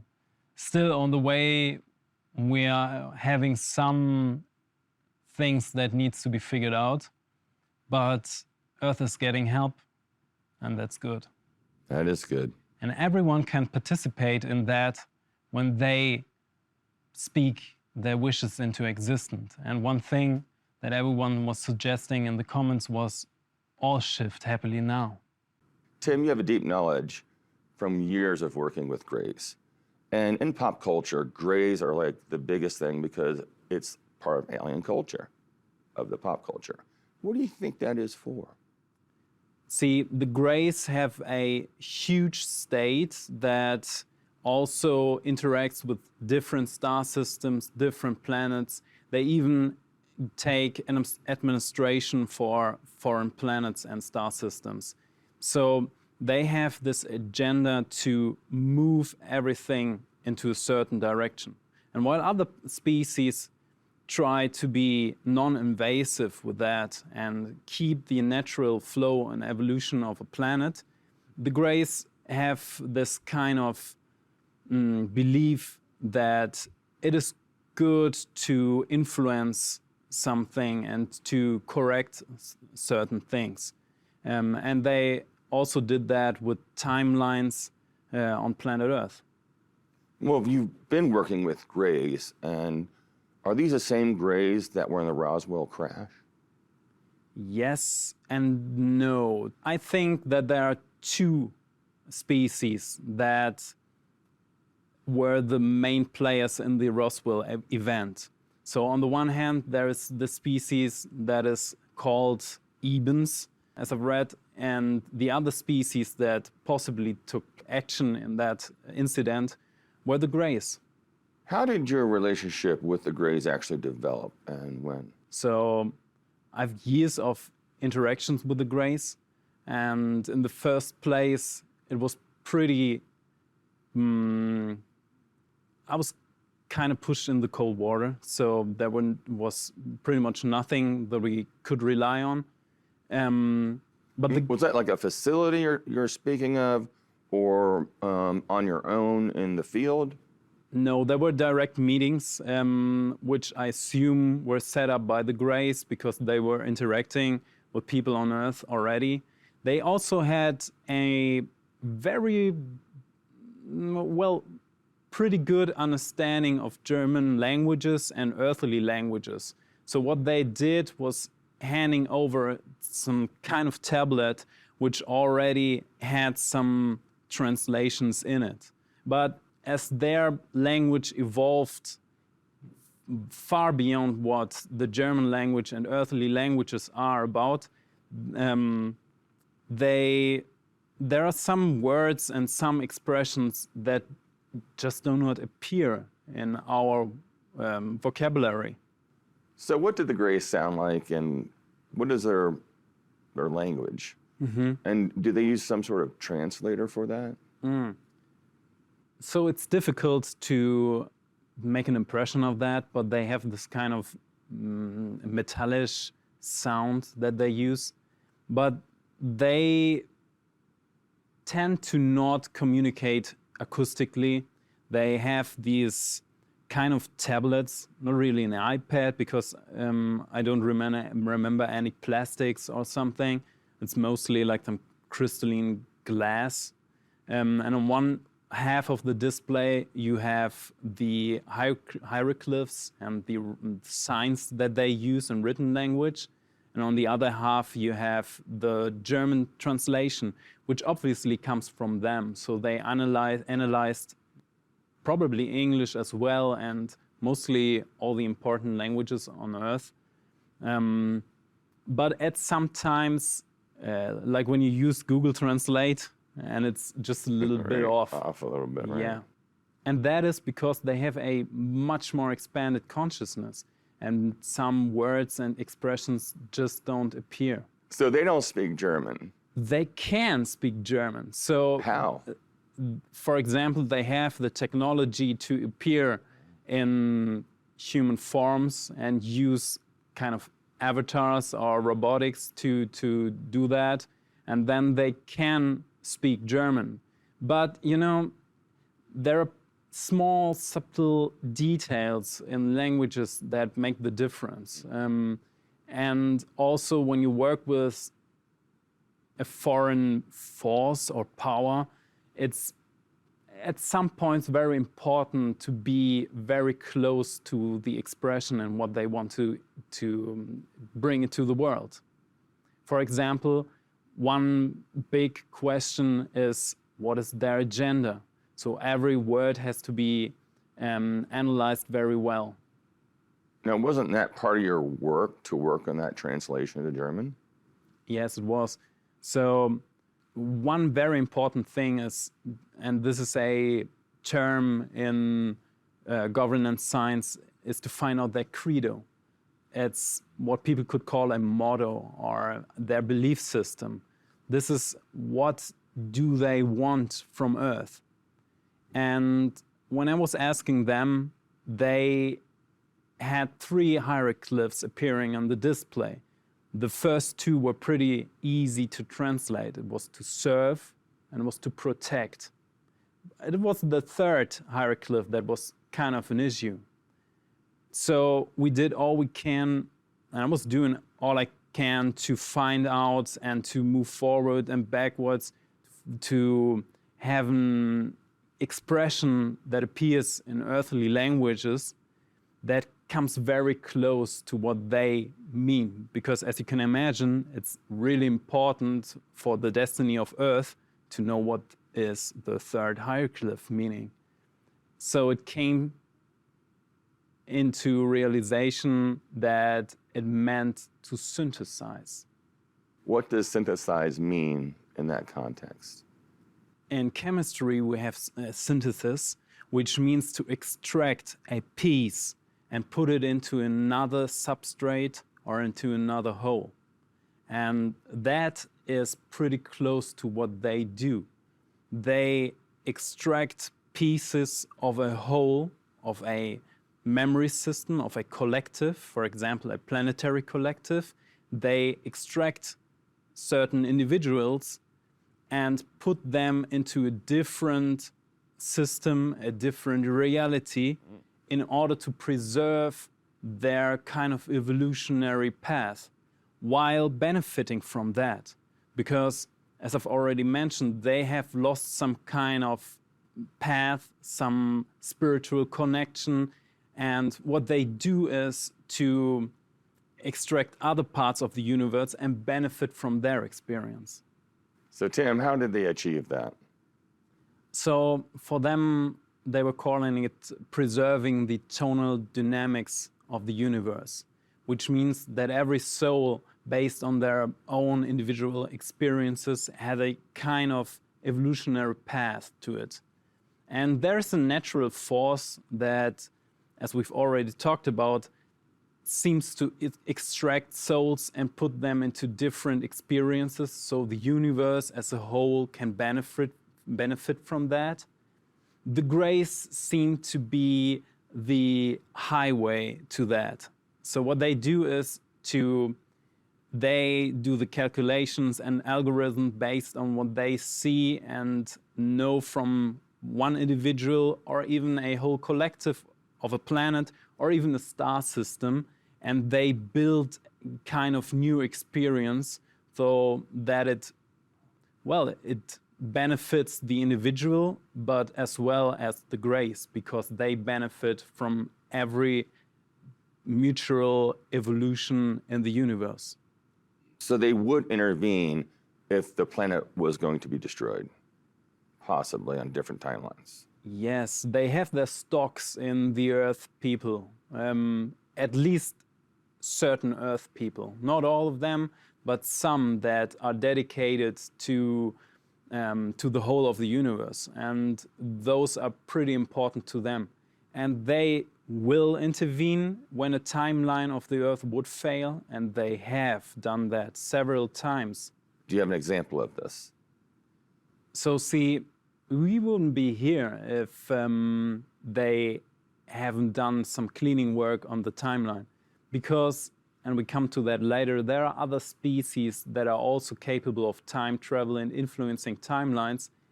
And they might have some different agenda to the overall evolution of Earth people. So you probably know that there appeared a lot of UFOs in the time when the Cold War was pretty heavy on.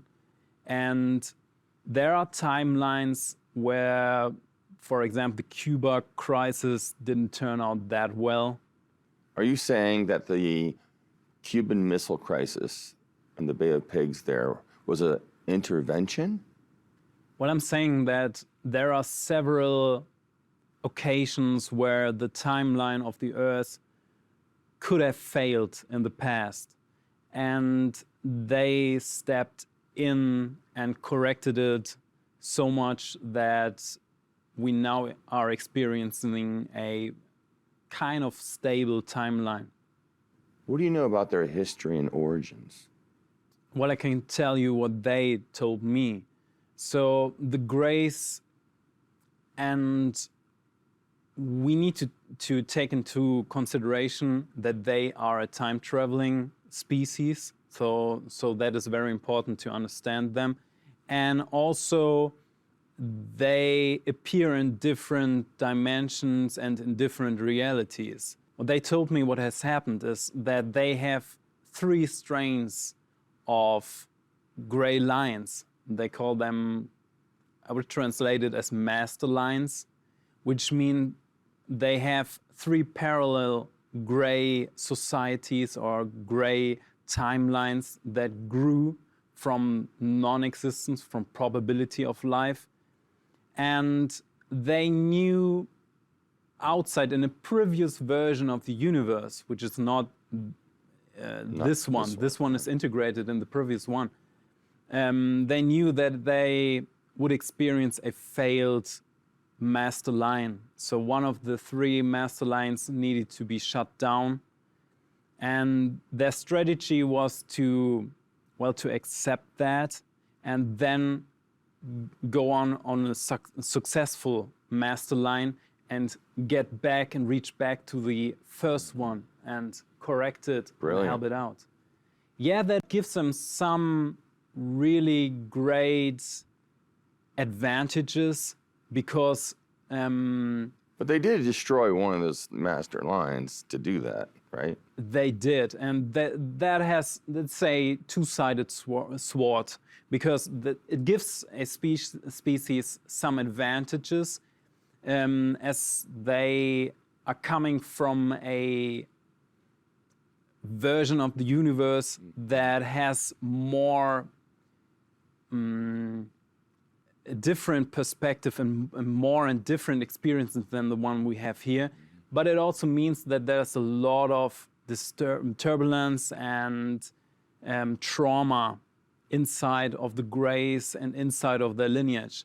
That makes communication and dealing with them sometimes challenging.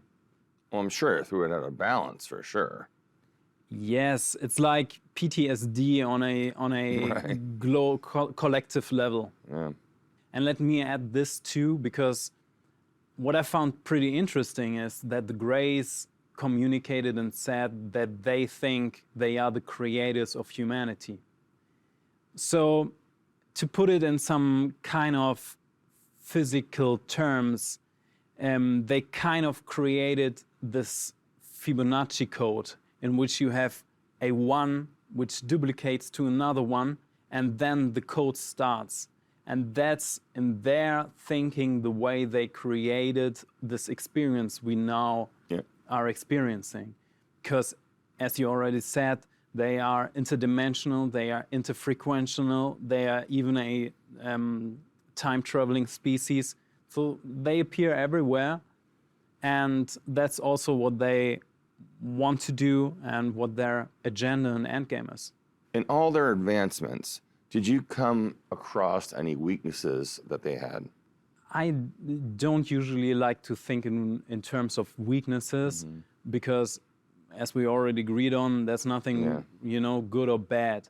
But what makes their reality really challenging to themselves is that in a previous version of the universe, they have come to a dead end, which means that they reach level 6 consciousness, and they are a really, really mental species. So they experience the whole universe just as a intellectual, mental concept. And as well, they needed to reach out to one of their lineages and lines in order to, shut it down. And that's inside of their thinking. And they need this experience in order to heal themselves. So one thing that could happen, and which has happened, and which is kind of a pity in the way when we have conversation with them, is as they are very mental and also psychic evolved, and they oversee time lineages and timelines, they sometimes realize thoughts, for example, of humans, which are not accordingly to their behavior. This is something very special to humans. It's just the way the system is structured, which has led them, apart from being cohesive with thoughts and actions. A lot of humans act differently in a behavior matter, but have all these kind of different thoughts in their mind. Like, you see a group of women that are like, hey, Sarah, hi, I'm so good to see you. But in their mind, they're thinking, I don't like her, look at her nails or something. And the Greys realize that. They see that, they sense that. And because they have reached out to their own master line in order to shut it down, they are pretty sensitive to betrayal, and they overreact to that. And that is something to always keep in mind when you're acting and interacting with a Grey. How far back in history do you know about the Greys? So as they are a time-traveling species, they can go back and forth. This is something that happens when you're in level 4 consciousness, when you realize that time is another kind of dimension. That makes it pretty easy for them to reach back into history. And what they told me is that they, even though they were not the builders of the Great Pyramid in Giza, a lot of sites are oriented towards the Orion star system. And that is where they used to have those bases and planetary systems where they, evolved. So you can see that there is a long history of the Greys, probably thousands of years, reaching back in human time, where they interacted with the human species. In what way do they influence humankind? We know that we have about 12 manipulator species that have influenced the genetics of people on Earth in some way or another. The Greys were one of them. So obviously they have influenced the genetics. One thing that I found pretty astonishing was that they think that they are the fathers of mankind. Besides that, we find a lot of sites on this planet that are oriented towards the Orion star system. And one thing the Greys have developed very strongly is a special kind of economical system. They have developed their system towards the success of their evolution. But we also find that humans have this tendency towards trade and towards economics. And as you probably know, a lot of sites on this planet, like the World Trade Center and some other economically related buildings, they all are related to the star system of Orion. So that might give you a hint. Other than that, the Greys have this governmental system, they have a hierarchy, they have an elite-based system, and this is something we also find on this planet. Some people say that the Greys are biological androids. What do you think about that? The puppets, so the small Greys that we're talking about and what people observe a lot, those are some kind of fabricated material or bodies.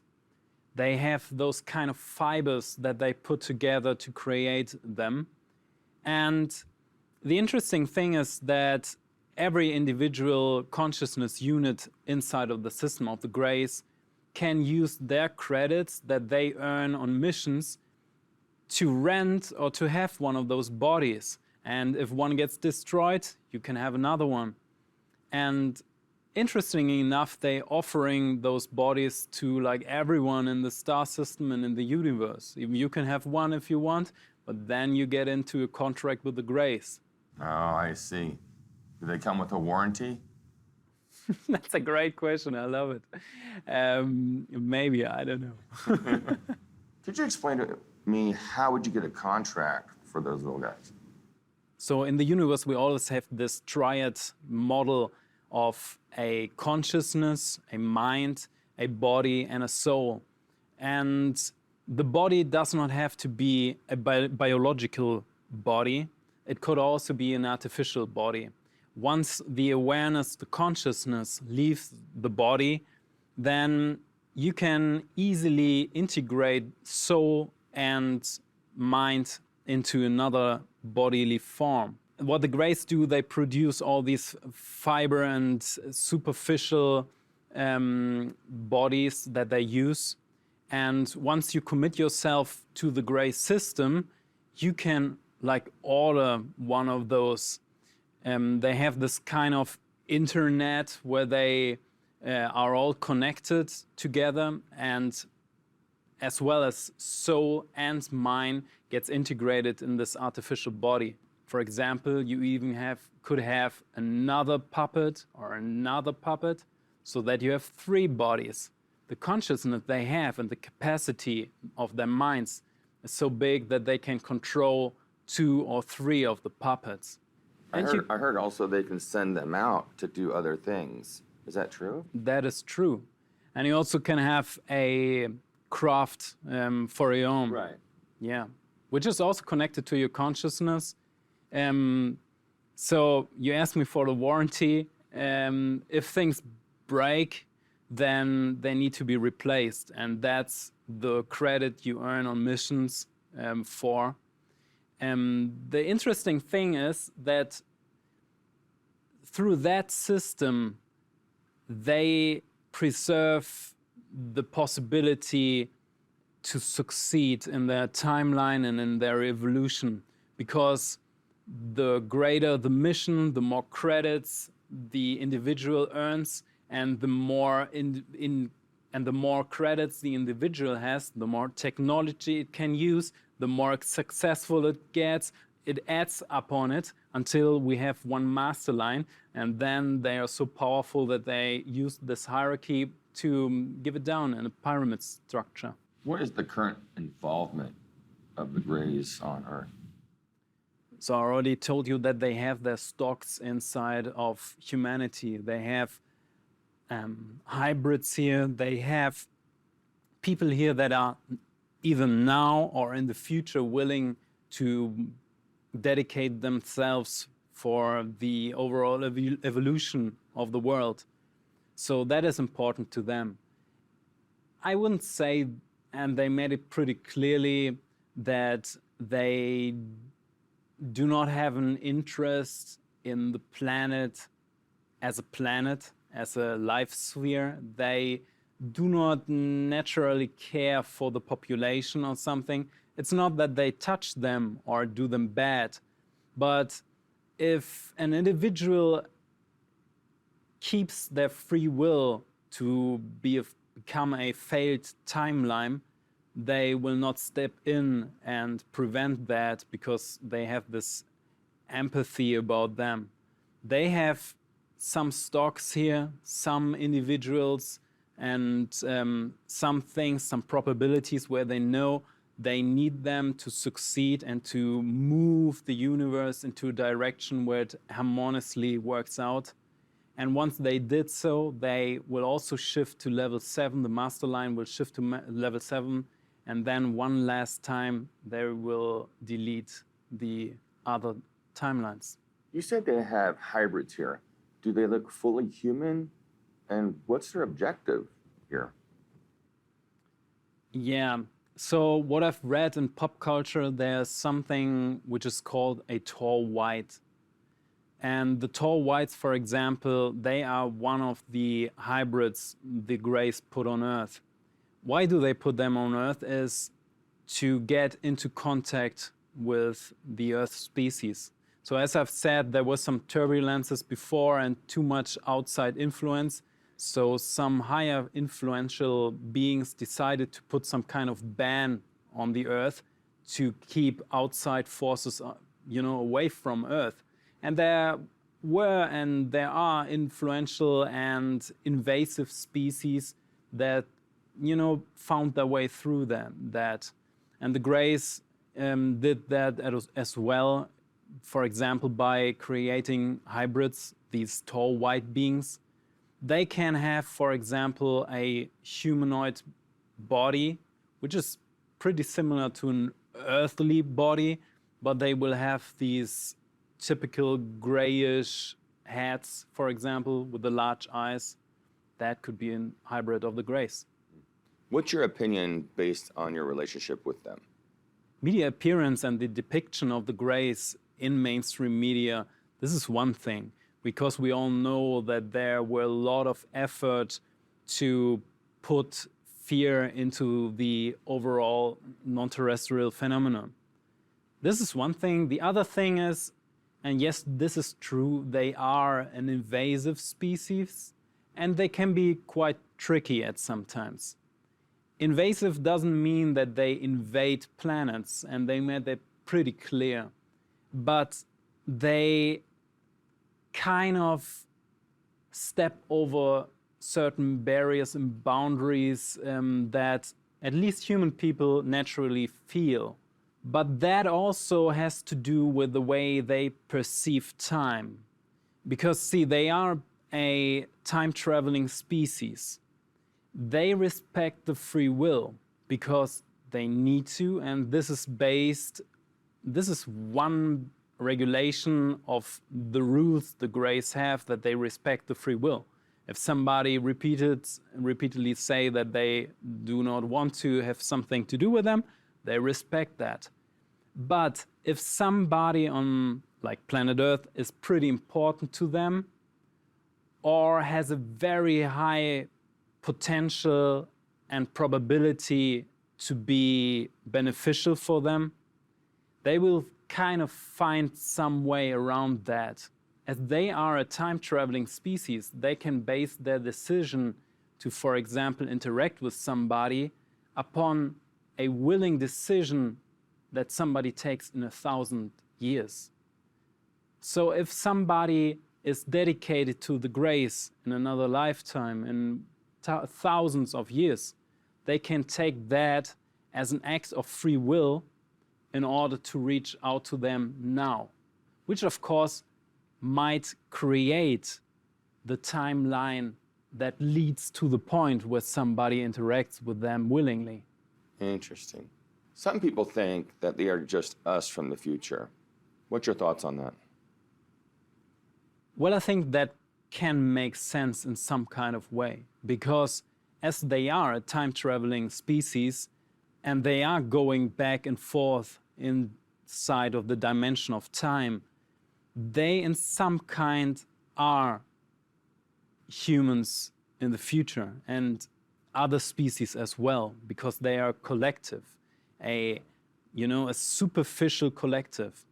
And so I'm quoting them when I say that they kind of use the pyramids, which are directed to the Orion star system, in order to have people from the past lay into those chambers and extract their consciousness and their souls in order to have a connection to Earth people, which is very important to their rules, because you cannot influence a system where you do not have some kind of genetics in there. So, and B, have those Earth people inside of the Grey system, giving them artificial bodies and having them interact with the Earth and reaching back to them. This is probably why people are thinking that in some kind of way the non-terrestrials from that time will come back in another time. And maybe try to fix that timeline. Absolutely, yes. Or delete it. In the ultimate way, yeah. They want to come to a point where everything else is obsolete, so we live in a harmonious, unified universe where we do not need the dualistic timeline anymore, and they will reach out to that. Many extraterrestrial species are developed versions of animals that we see here on Earth.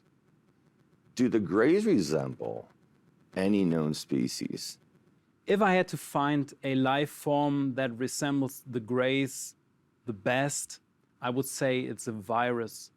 Or maybe even a patch. If you think about a computer, you put into a patch in order to upgrade or update a system without destructing it. So you're saying that the patch, when put in, and this is just hypothetically speaking, when that is put into a biological system, the entire species gets the download. Well, what we see naturally is that the universe tends to go in cycles, which, if you're thinking about the Vedas, you have this Shiva, Vishnu, and Brahma concept where destruction is a part of everything. But as we've learned, destructing a timeline is something the Greys already have experienced, and they try to heal that. So what they want to do is to find a way to do it on the fly, to find a way to upgrade the universe without it going in cycles and redestructing itself, because that is when the universe loses a lot of the memory it has obtained in the first place. Are the Greys our friends, or are they our enemies, or something? This is the important question, because they have such a different mindset. We already talked about that the Greys have this kind of agenda where they want to achieve the overall evolution of the universe and doing it on the fly and as effectively as possible. So that is kind of their mission. They also benefit from that because they gain back a bit of their evolution and they can heal through that process. But they also are they can be invasive at times and they can be hard to handle because they show reactions that people on Earth, for example, from their cultural perspective, are not used to. Yeah, people in pop culture really think they're malevolent creatures. And it's kind of interesting because they're associated with the alleged abduction phenomena. And they're always portrayed in movies in Hollywood as these evil entities. So what would you say about that? It's true. So on the one hand, already said that we have this earthly agenda that portrayed the Greys in movies, the phenomenon of non-terrestrials in general as a threat. And there is a lot of misinformation from the 50s going on, where we had some institutes that suggested it would be good to put some fear upon Earth. And also, as the Greys are, well, they can be defined as a warrior species. Even though I wouldn't say that they 100% fulfill that criterion.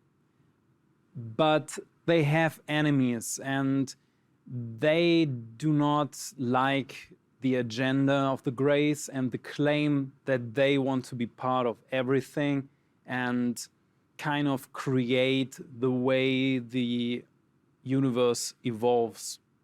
Do you believe the Greys have manipulated our DNA at different points of history? And if so, like, why? I know they have. So we know that there are about 12 species that have influences on the genetics of human life forms. And there are lots of evidences in the human genetics and the way the human has evolved from a monkey species that already show us that there's something going on.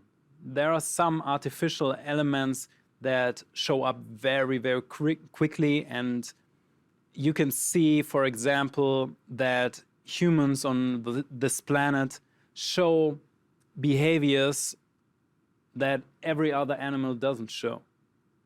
Also the skin, the way humans need to wear clothes and stuff. These are all evidence that show that the evolution, the way this monkey species has evolved from an animal species, hasn't been done naturally. There's this giant gap. How do you explain that? Well, the giant gap comes into being because they have taken a species that they found appropriate on this planet and they have infused their own genetics into that. And for what reason? They have some loss on their spirituality and some bad karma, so to speak, about the first master line that they needed to erase. So they believe in karma. No, I believe in karma. Okay. So I'm saying that. That's your opinion. True. Right. So what happened is that the first evolutionary line of the Greys, and we're talking about the previous version of the universe, it had came to a conclusion that everything in the universe is only this one point. And by focusing on this one point, you lose all the diversity of life, which means the first evolutionary master line of the Greys came to a level 6 consciousness in where they were so isolated and so alone and so devastated that they had nothing at all that could complement their evolution. They only reduced themselves on a mental process, which means everything we experience was compressed onto one thought and kind of calculated artificially. And you know, diversity is something that is very important to the universe, because through diversity, we all make these kind of surprisingly experiences, and we can evolve in certain directions that we couldn't evolve into when we just, you know, think it over and just sit in a room meditating and say, oh yeah, okay, I could do that, then I benefit from that and stuff. So that was the first previous master line of the Greys that came so isolated. And now they have accepted the thought that they need a diverse universe with all these creatures. But who created the first Grey? Well, there are different answers to that. On the one hand, of course, Source itself created itself. But then again, probability created the Greys, which means in this previous version of the universe, and we're talking outside of time, Okay. we have a probability for the Greys to exist. And that created the Greys. And it is just a pure mental thought that created their belief system and what they could do. It's just the universe thinking about being present and having experiences. And when you reduce all the wonders of nature and the universe into just a mind concept, then you lose a lot of practical hands-on experiences. And that is why they need to reach out to that and have all these experiences through having other species making experiences. That was the driving factor for them to expand across all these universes. Very is what true. You're saying. Very Okay. true. They needed a driving factor, and we already talked about that, which is in some kind a stable frequency. And while, for example, other species have like mother love as a driving factor, or other emotions that are positive, that makes life worth living, they have this thought of solving problems could be fun. And that's why they go out and give administration to different star systems. So they believe sound before form. That's a different concept.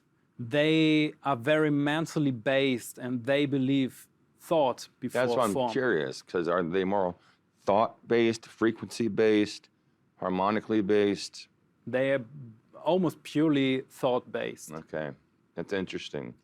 That gives me more of a, as a, you know, looking at as a exobiologist, because that shows me that they are a little bit more AI than, you know, or an more advanced civilization of a humanoid. What do you think? I think that the Greys have a different perspective on the universe, and they do see the universe more as a thought concept, Okay. of a mental concept. The thought concept of whose mind? Interesting. So in the previous version, the first master line of the Greys, the mental concept was focused on just one observer. That is why it got failed. Because when you only have one observer that creates thoughts, then everything that happens inside of the universe is not diverse. It's just based upon what one consciousness focus point can imagine. Now they have, because they already knew that, they have created 3 master lines, which also created some kind of Fibonacci code, but that's a different thing. They benefit from the concept that there are lots and lots of species out in the universe.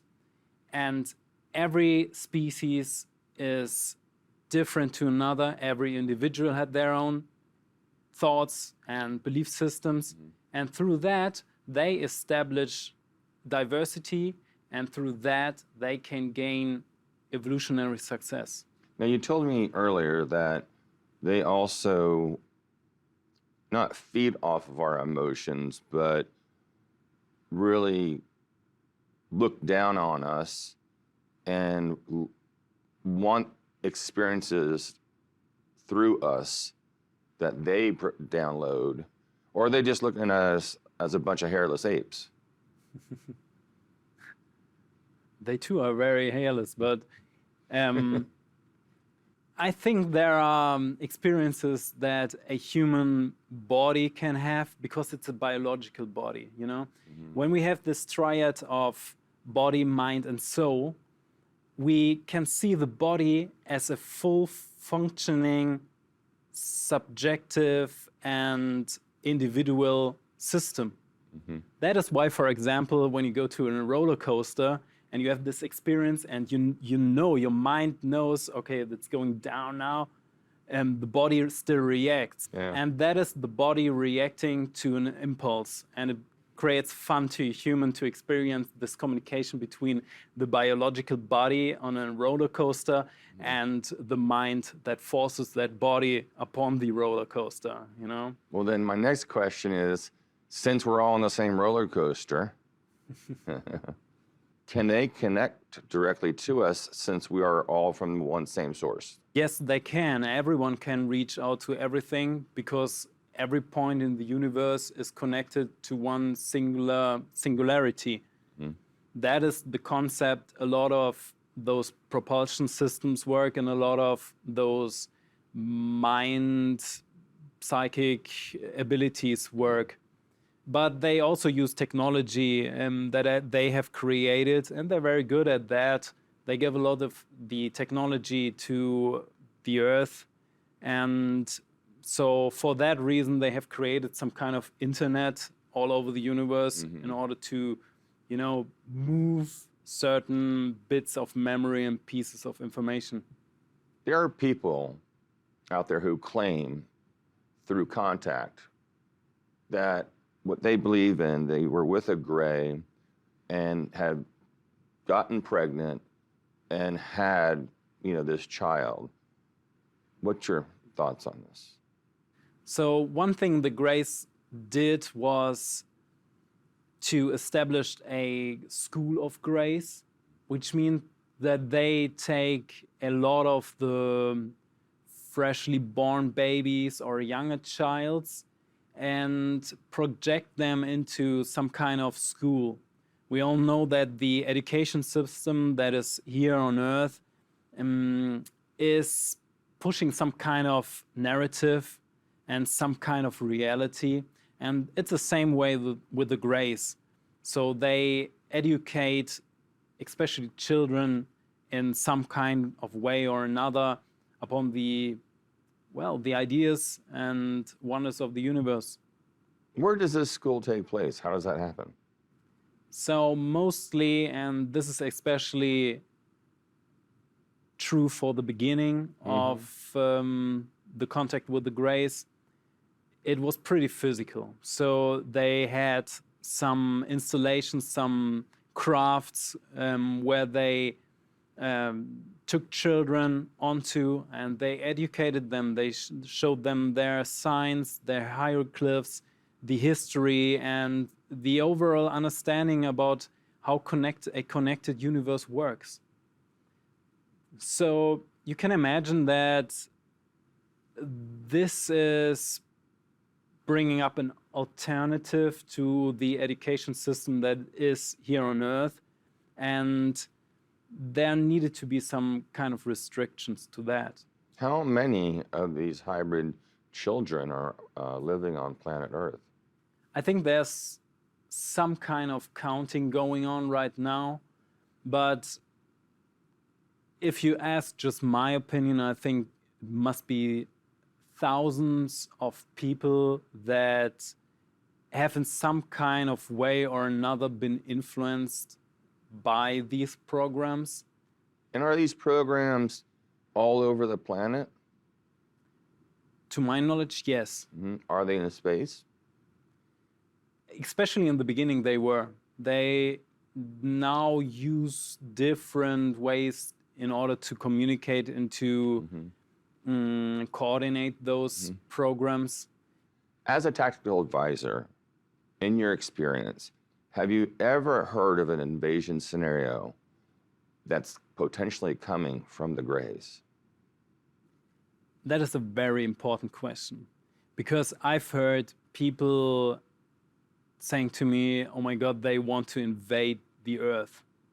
And they made that very clearly that they have no interest in this planet. The way they look upon this planet is that it's actually not very well functioning for preserving life, because on the surface of Earth you have all those volcano activities, you have winds, you have floods, hurricanes, all these natural occurring things, and also there's nothing that protects the Earth from potential outside threats like satellites or space rays. These are all things that do not exist in the planets the Greys inhabit.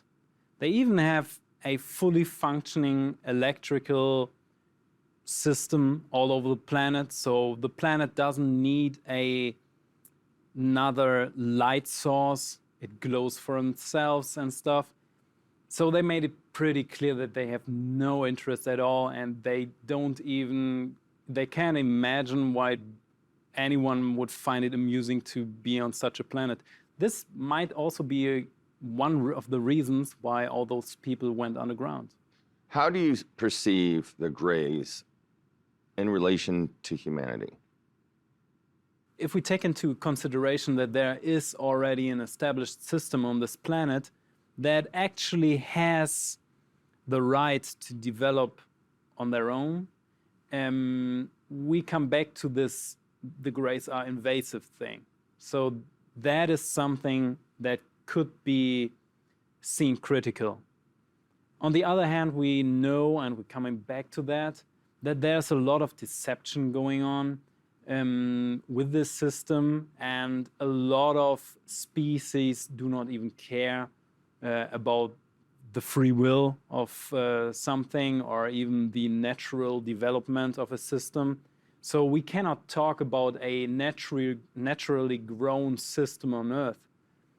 In that way, I think the Greys offer another opportunity for some people. Some people might feel attracted to the way the Greys go with the flow of the universe. Some others don't. I think there are a lot of people, especially in the audience, that do have this heartwarming spiritual connection and are very natural beings connected to the universe. Those beings will not likely tend to become member of the Greys Imperium. Are interactions between the Greys and other human beings being monitored by other ET beings? And is there some sort of diplomatic protocol or vice versa? Totally, there is. Not all of the species, especially those that have their own stocks in the evolution of the Earth, they might not like the invasiveness of the Greys. And I also think, from my perspective and relationship to the governments, that especially not the military, likes everything the Greys do, because they have their own style, their own agenda, and Earth people like to, do it their own way.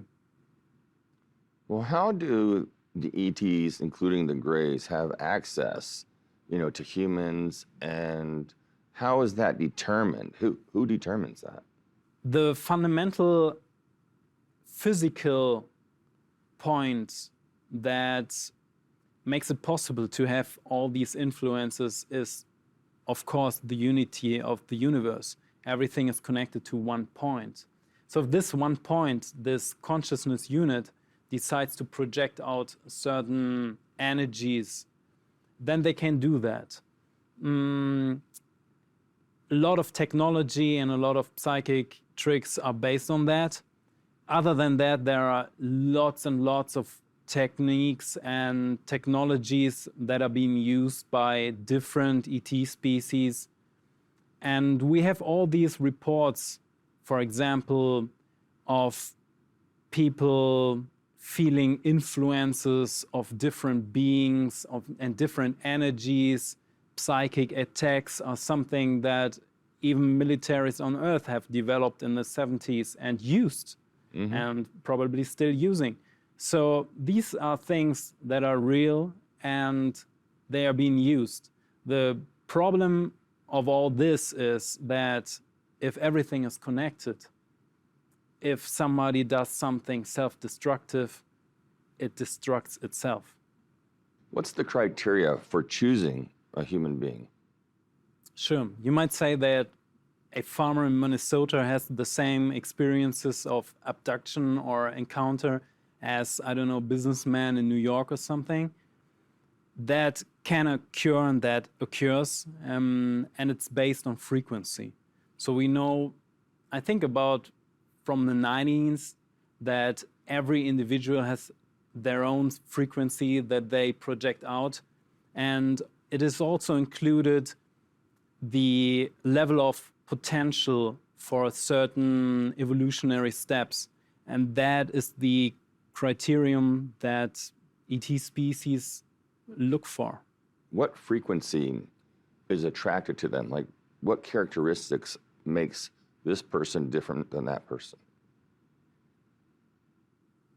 You might want to ask the question why a mosquito chooses somebody and the person right next to him or her isn't affected by mosquitoes at all. I can answer that. I'm sure. So it's similar. If we're talking about the Greys, they are looking for the success of the timeline of the evolution. So they are looking for things in the timeline and the frequency of somebody that they can rely upon to make their own evolution more successful. If we're talking about other types of species, for example, reptilian species that tend to misuse the system because they have more knowledge than the average man on Earth, they are looking more for people that they can subjugate in some ways. I wouldn't say that all reptilians are like that. We know that there are a lot of reptile species that certainly work together with the governments, and they have a beneficial, approach to that. But there are some that are looking for that frequency. Have you ever heard of the Greys picking off someone because of their lineage or their bloodline? So when we're talking about reptilian species, some of them tend to choose only people in power and in high education to either infiltrate them or influence them because they want to achieve influence in the power system of the Earth.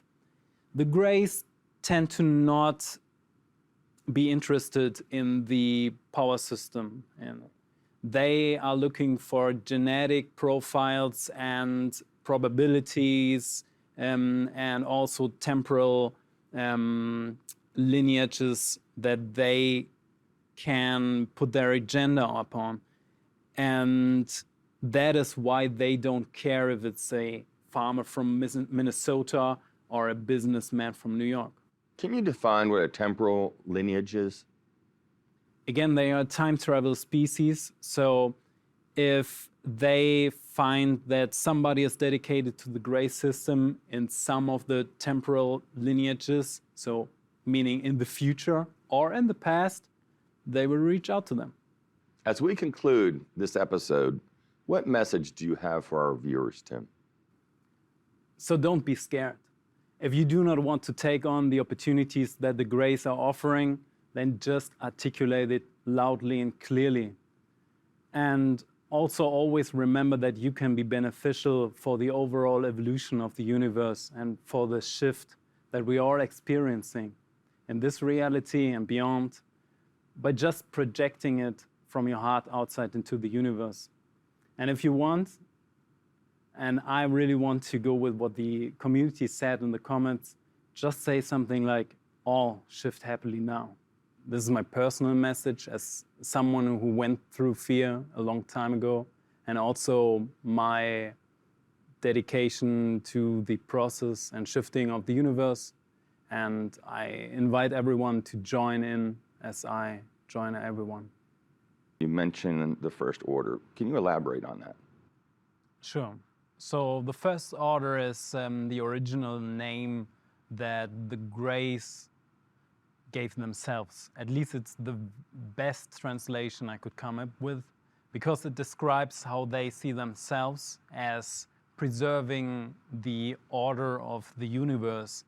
And it's also describing the mission they have, which was pretty important to find out about, because what they are doing is to collect certain warrior type species and to bring them under one, head, so to speak, in order to fix the possible problems that can come up and occur with warrior type species. Where did that name come from? Naturally, it was important to find out how they refer to themselves, because at least in human understanding, the word, nomen est omen, it means the word is how we put ourselves out in the world.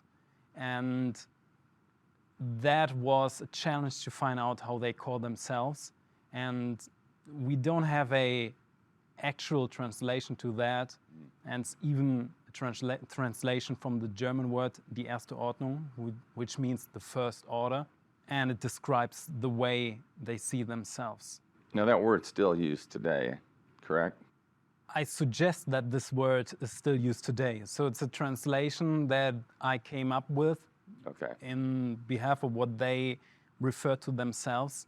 And the hieroglyphs they use have a lot of content which might differ a little bit to the world humans live in and the way humans culturally think of the world. So it's pretty important to find out all about the details. And bringing order is something that means to overcome a chaotic system or a chaotic status, which means to lower the entropy. Entropy is something in physics which describes the universe becoming chaotic. And this is something that is within the natural occurrence of the universe. The first means that they see themselves as the first manifestation on that line.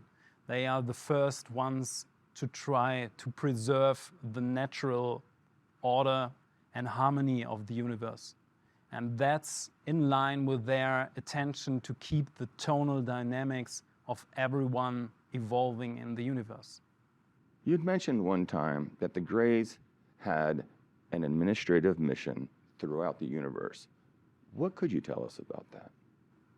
Well, the Greys are working for different species while getting something back in return. So one thing they're very good at is to find solution for problems, for example, because they are very intelligent and mental species.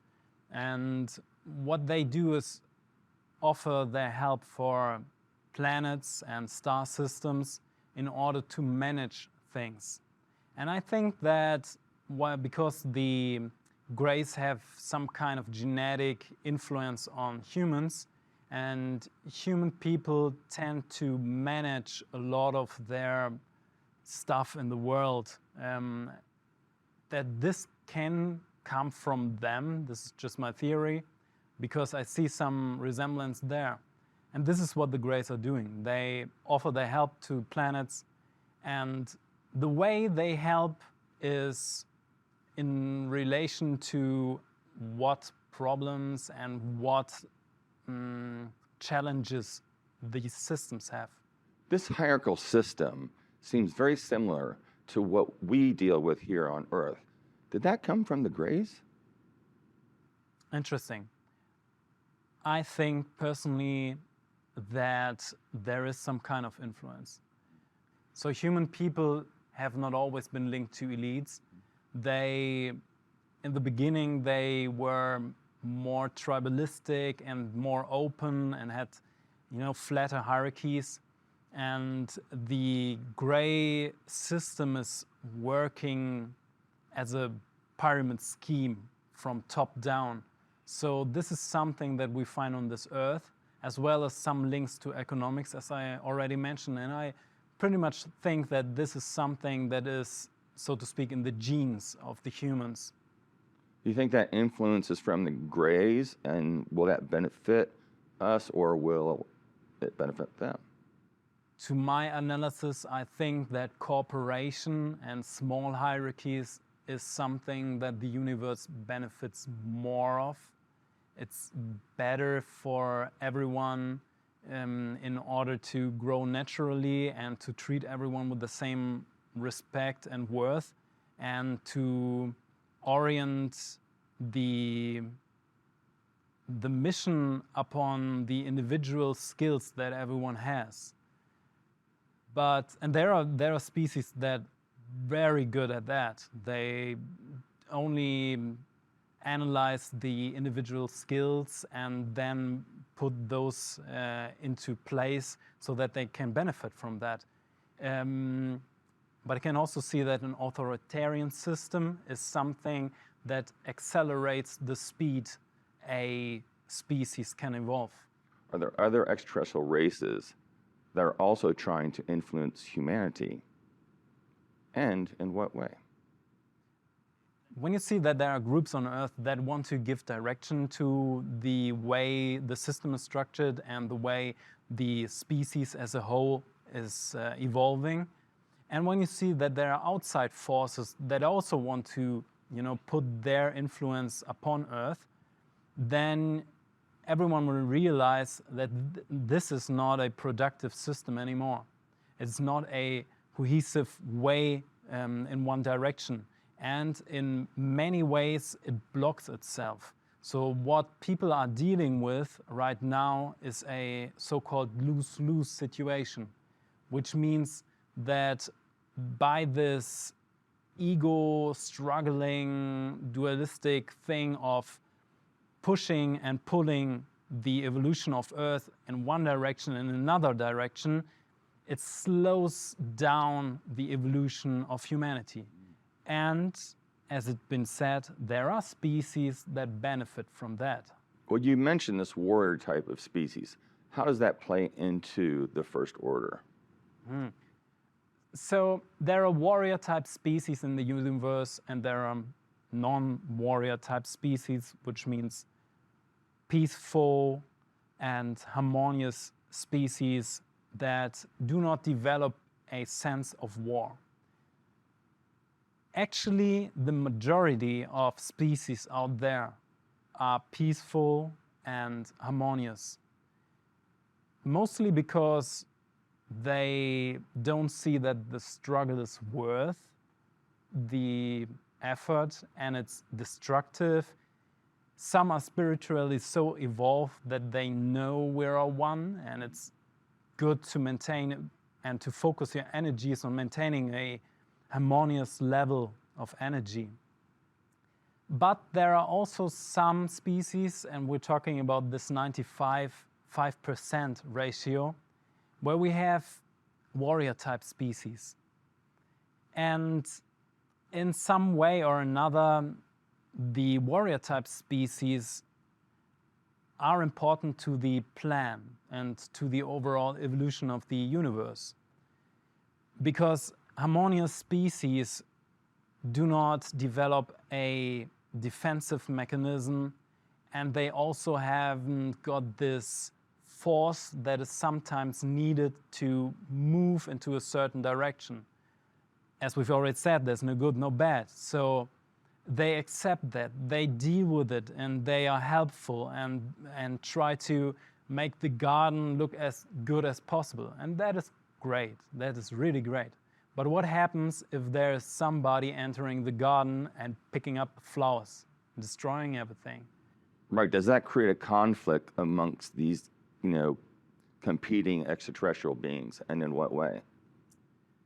It does, because what the Greys said is, and what they are convinced of, that everyone has the choice to become part of this warrior type species or not. And there are clearly individuals that want to make that experience. It's the same emotional factor to the brain that makes people play video games. And in a way, that's what the universe wants to experience sometimes. Most of the species agree upon one thing, that when that is played out, at some point of the universe, people get bored from that. You cannot play like something all the time and not get bored of it. Right. So there's only one chance to get rid of this warrior gene that is in some types, and this is to let it happen, let it play out until it gets boring, and then the universe can go on with it, with its own evolution. This, or realizing that self-destructive behavior is self-destructive, and so it's not productive. Right. There's a concept out there that if you are an advanced being, that you are not a warrior type being. Explain that. I've read that. I've heard some people recently talk about there cannot be a threat because some beings are very advanced in their evolution. But here's the thing.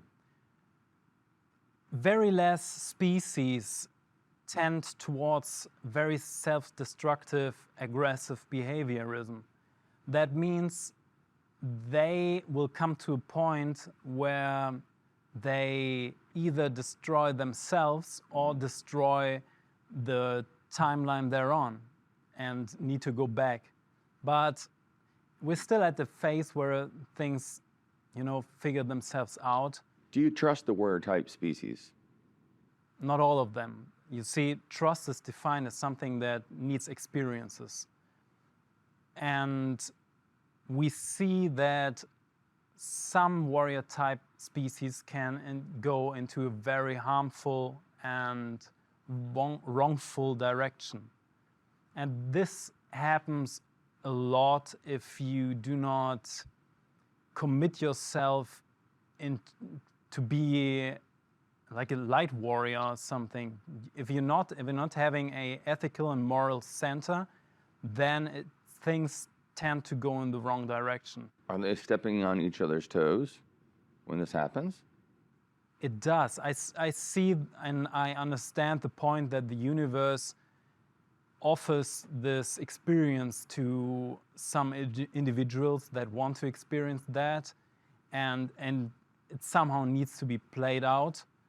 But then again, the commitment to order is something that needs to come from an ethical, moral-centered standpoint and from the intellect, whereas being grateful and harmonious and open and loving is something that comes from your heart.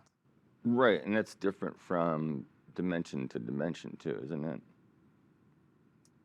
it's not so much about it's Because in the 3D, when you say, as you explained earlier, that when we have conflicts, we just go to war, and then in being of a higher advanced being and a light being, it's not the same.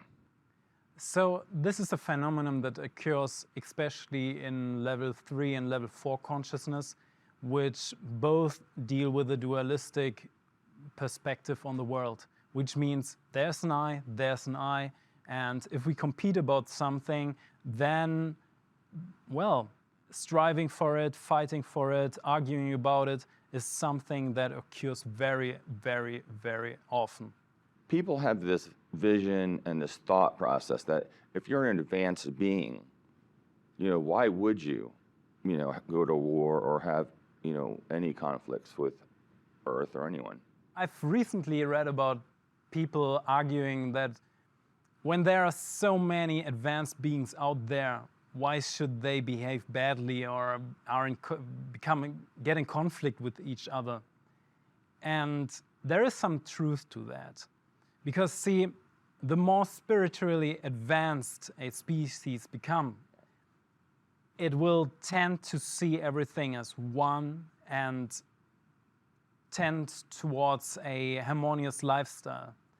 But especially as long as there are problems that are still unsolved, there needs to be some counterpart to that. So peace is just as good as long as somebody preserved that peace. If you have this beautiful garden and everybody is stepping over your roses, then you don't have joy for long. And that is why there are some warrior type species that preserve that. If you're thinking about all these stories about light warriors, they do have a mission. They are necessary as long as the universe and this realm of reality deals with dualistic processes and still has different agendas. And it's true that the higher the frequency of a being, when we're talking about interfrequential beings, they tend to be very harmonious and peaceful. They developed across that. But what about a developed advanced warrior species? Good question. Advanced warrior type species will deal with the problem of stability, which means you need to have a stable system. You cannot go and have self-destructive behavior unless the species will, be oriented towards a failed timeline. So advanced warrior type species need to intellectualize the necessity for an ethical and moral standpoint. Did they have their own protocol for that? If they are going to engage, that no one else gets attacked or hurt? Yeah. In this phase of the universe, there are lots and lots of agendas. Every individual, every group, every species, every collective, every star system, they all have their own agendas. It's like the universe tries to figure out what's the correct way, where to go, And this is where the so-called First Order comes into play, because they have this mission and idea to unify all warrior-type species, to find a common sense and mutual way of behaving, and then put some rules to it in order to have a beneficial and productive way of playing this warrior type experience out. Does the order have many species involved with this? Yes. So the First Order is after every potential warrior type being in the universe, because that's when they succeed. Right. You see, there are unfortunately still forces that have developed self-destructive and bad habits, but it's very easy for them to stick to that, and somebody needs to polarize that or to Yeah. bring that into balance. Because it's just business as usual for them.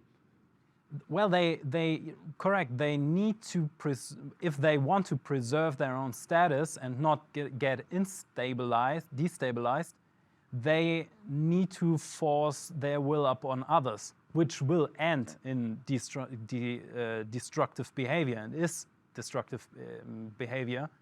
But it will take some time. So what they do is they try to play time, to preserve their negative and self-destructive behavior as long as they can in order to not change. This is something... Sounds familiar. Sounds like Earth in a way. True. I mean, every individual can relate to that. Yes. When somebody has, I don't know, eating the wrong things and they see that it's not good for the body, you can observe that humans go on with that until there's a catalyst. Yeah. And then it's so dramatic that they need to change. Yeah. But I mean, we are intelligent energy and we can be responsible for our choices. So that is when we choose for the right side. Is there a police force inside the order? So what we know is that the Greys have this mission to administer the whole structure of the order. It's their mission to bring everyone together and to structure all the species that fall within the First Order. There's naturally nothing above this First Order, so nobody is controlling the First Order than the First Order. That's why they call them First Order. But if you're talking about the police execution force inside of the First Order, and we have many, many species and warrior-type species that are combined under this consortium or this alliance, then yes, everyone that takes the favor of the Greys and the technologies and get into contract with what the Greys offer and the First Order offers, commits to a certain set of rules and regulations. So everyone can basically have their own way of doing things as long as those regulations are carried out and respected, which means the free will needs to be preserved, the tonal dynamics, which means the way an individual wants to behave, needs to be preserved. And these are basically the rules and regulations that come with being member of this First Order. And we're going to talk about the law of the First Order versus the cosmic law in another episode. Is the rules and regulations ever broken? What happens?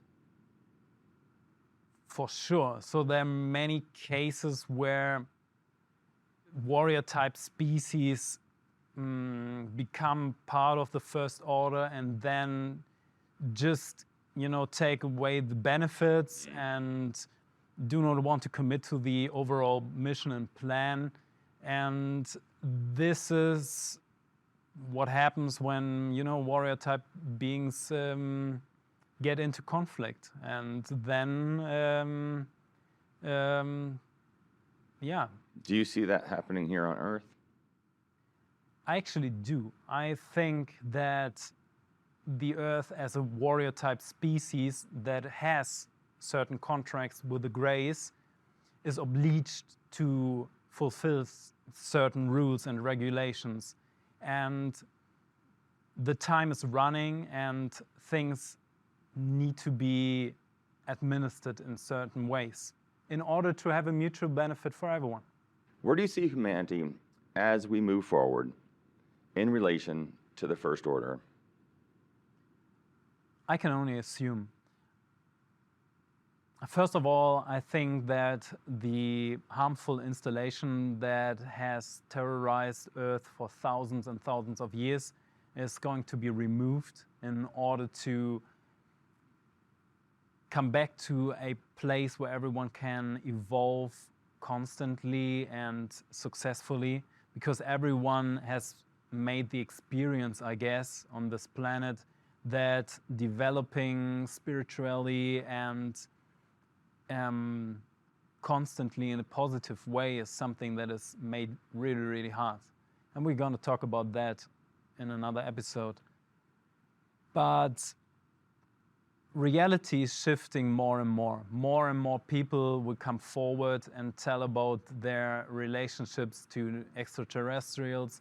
We will also see extraterrestrials on this planet as we proceed in this progress. So seeing all this and having opportunities to evolve in different ways and individually is something that is coming up quite quickly. And I think it's really an individual process. So every one of us is responsible for writing the right timeline and giving the right energy into the system. And when we have that, we will also shift the planet and have a different reality here. Let's talk about cosmic law versus the law of the first order. How would you define them, and in what way are they relevant? So law is defined as rules of a community that are recognized as binding. On Earth, we have a local law system or a planetary law system.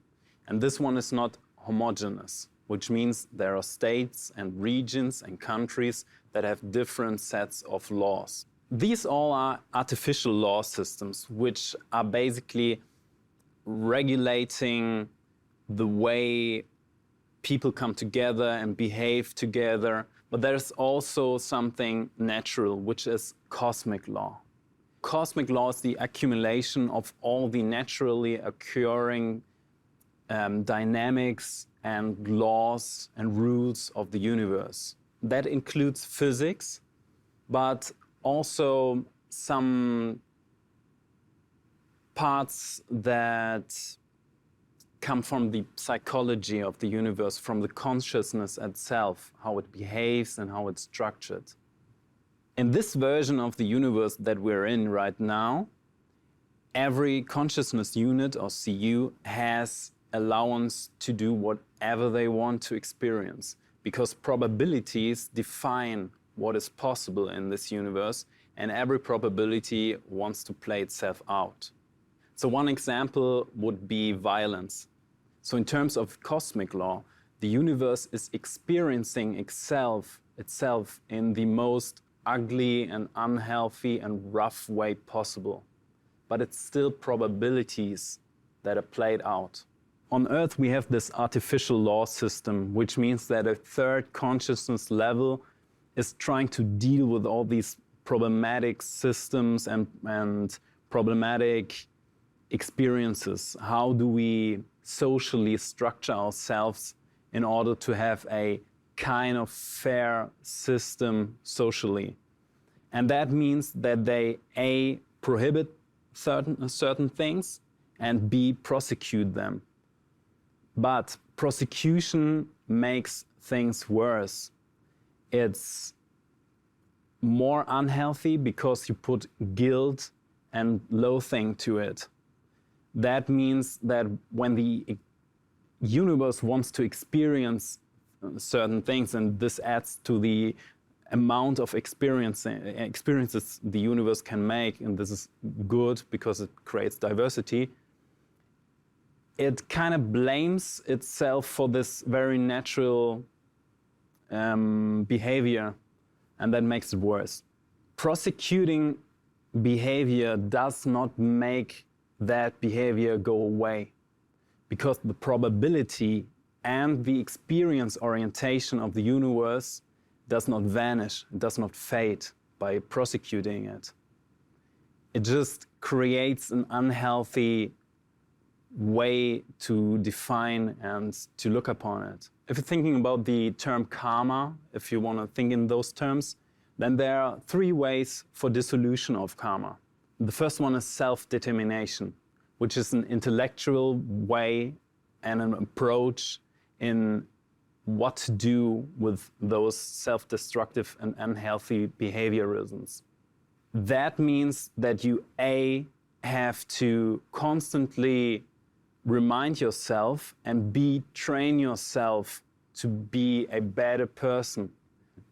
The second way is self-realization, which means that you do it by heart, if you want that analogy.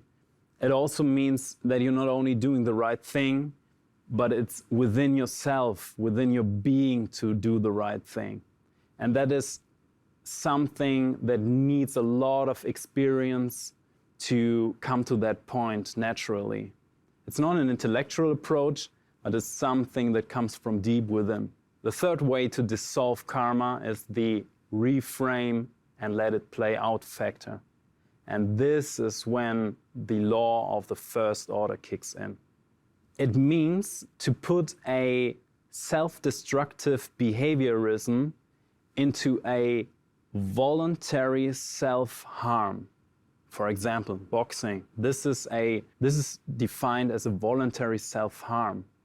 And when we add to that, and we go, for example, to aggressive rivalry, then we could reframe it by the terms of the first order into a more useful competition, which is different to local law, because local law would prosecute, for example, cheating, and that is not the case in the law of the first order, because cheating is a part of this useful, playful competition. It's just to make things more accessible. It's more or less Darwinistic law as well, to say, oh, I found a smarter way to move around certain things. And if the approach and the target that is approached is benevolent and good for a civilization, for example, it totally makes sense to move around certain regulations. One would think evolved consciousness would not want to inflict a lower frequency vibration into its own self. Why do they do that? It means there's probability in the universe, and those probabilities want to come into existence. Because the universe, in terms of cosmic law, do not see a good or a bad side. They have experiences and they want to experience things. But when you're talking about higher consciousness and lower consciousness, then this is a term of evolution. And we see that the more evolved a species gets, the more it adapts to its rules and eventually comes to a point where they stop every self-destructive behavior. But we see that in the animal kingdom, and we also see that in lower third level consciousness. And we also see that in level 4 consciousness as well, although those beings still already know that we are one. But that doesn't mean that conflicts are going to stop until level 5. Why in this example would source consciousness choose violence, pain, and hurtful experiences? For 2 reasons. First, it's probabilities and it's experiencing something. It doesn't matter if it's bad or good or something, it just adds up to the overall experience of the universe, and that makes it valuable. And the second thing is that it's a term of consciousness. While at the lower end of consciousness, for example, in animal kingdoms, in animals, you have this survival thing going on. Every animal has a sense of what can I do to survive? What can I do to eat? What can I do to pair? Those are the 3 important questions to every animal on the second level of consciousness. In third consciousness, we're talking about the ego becoming a self, asking, what am I? And that means also, and this is a very popular theory, who's the other self? Who are you?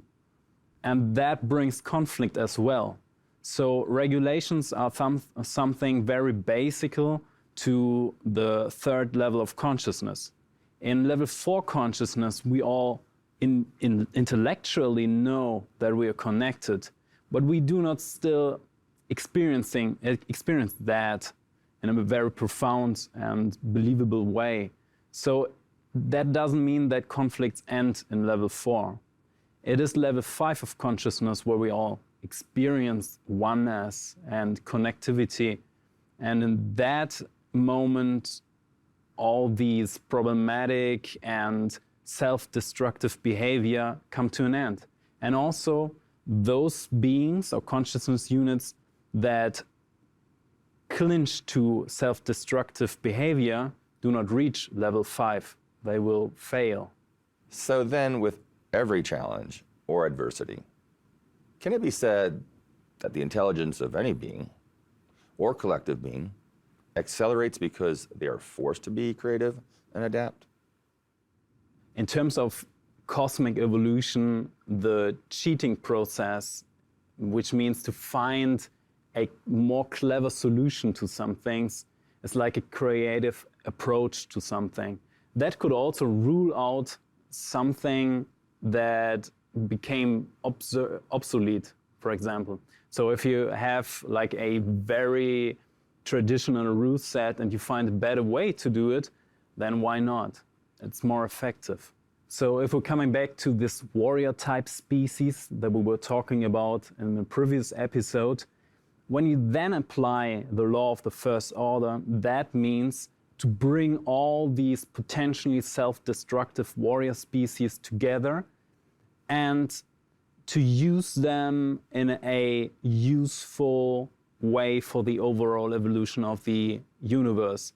And that means to have moderation and reasonability. How do these laws influence us on Earth today? From a mainstream understanding of law, people only know the so-called domestic law, which means those are the regulations that we have in countries or in regions and in cities, and also in tribes, for example.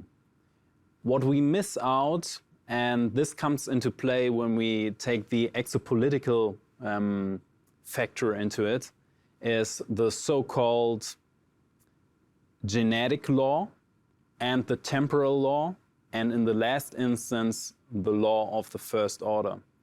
Genetic law means that those who have their stocks into the genetics of a species also have a kind of authority to what the rules and what the destiny of the species is, which makes sense.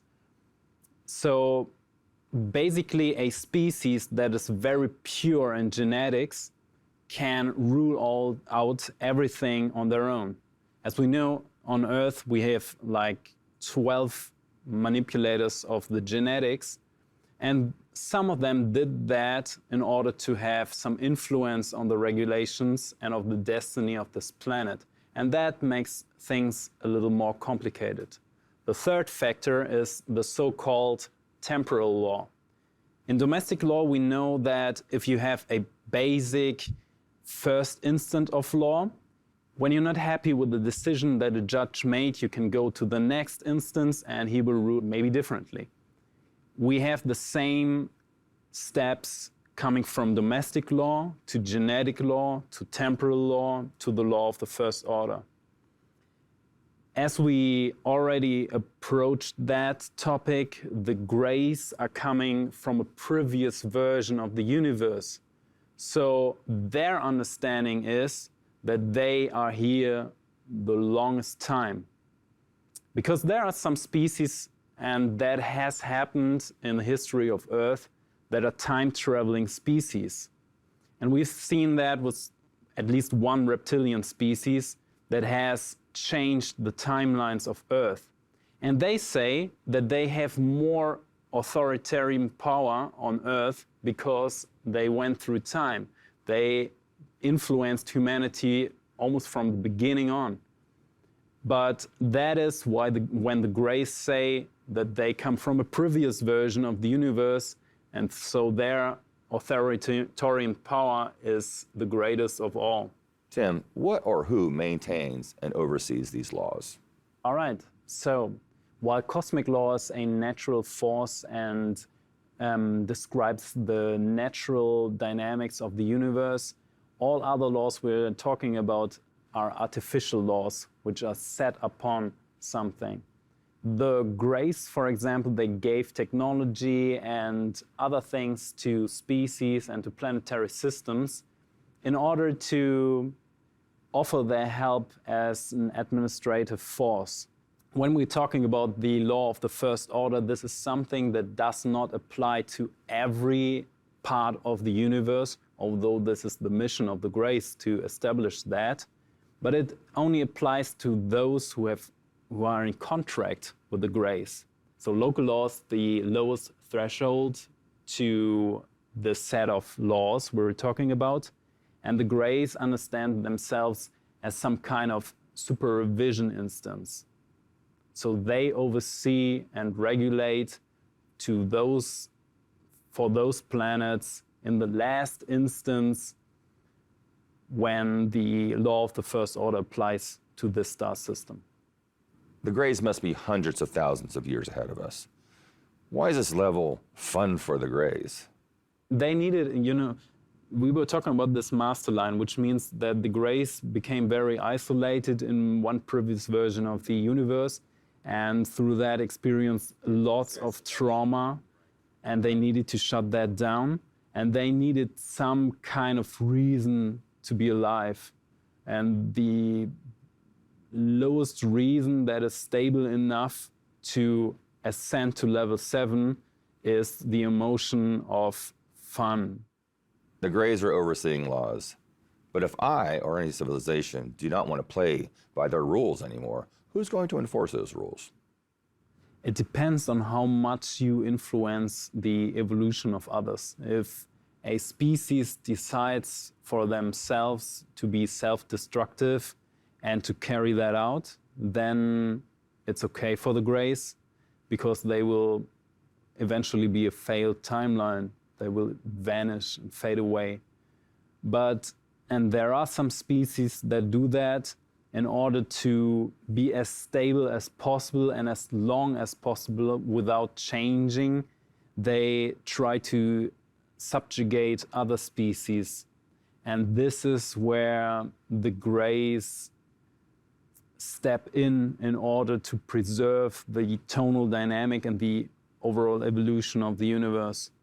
And they have various techniques to do so. For example, they could give an ultimatum. They also are collecting all these warrior-type species to have them under one administration in order to have a very powerful warrior federation or alliance in order to, protect certain parts of the universe and to protect the evolution of and the proceeding of the universe. But for example, if one species, and we do have that case, unfortunately, if we have a species that doesn't want to stick to the rules and is also hindering the evolution and the spiritual path and forthcoming of another species, then they could easily, for example, freeze that species, which means the whole collective consciousness goes to a very raw state of the universe and gets another chance to play out probabilities and maybe take a different step and so not play out this self-destructive behavior. If they do that, they will end up at the same point they were in the previous version, and they can do that again and again and again. But they also could set up a different scenario, a different version of the universe in order to make a different experience happen for a species that has self-destructive behavior. Reptilian beings claim seniority and time travel ability just as the Greys do. When they both come into power struggles, who physically administers law and order and polices the situation? So it's the master line of the Greys that takes the decision, but it's also the collective of warrior species that will eventually go for war then. And if the war is not bringing force to the ultimatum that the Greys give the species, then eventually they will step in and, for example, freeze or make that species vanish. Tim, you use the word freeze. What other word could you use? So we were talking about the credo of the Greys, which is to serve, protect, and synthesize. And synthesize means to extract something from a system and to put it somewhere else. And this is something that the Greys would then do, to extract, for example, the reptilian species from this version of the universe so that this universe can flourish, and then put them into a very raw version of the universe where they can eventually, maybe develop differently. Tim, some people suggest from their own ET contact experiences that Earth is almost like an isolated planet because of similar qualities to what you just mentioned. Is there any truth to that? And have the people from Earth disobeyed the laws of the universe? There is truth to that, because when we are talking about the first ways humans were behaving, and I'm just quoting those extraterrestrials here, so this is something that they say. It's more the being six, because they have a higher perspective on what has happened, and the Greys got too much involved in the karmic processes of the planet. But when it's true what those extraterrestrials say, then Earth, man, was never planned as a caveman, but they were made to this. And the way this artificial system, this social system we find here on this Earth is played out, it means that every individual consciousness unit on this Earth has challenges to get through that, to come to a point, because we have a lot of fear involved, we have a lot of guilt involved, a lot of instances that are telling people that there is a punishing God, that if they don't behave in some way or another, they make them feel bad. And also the way death, for example, is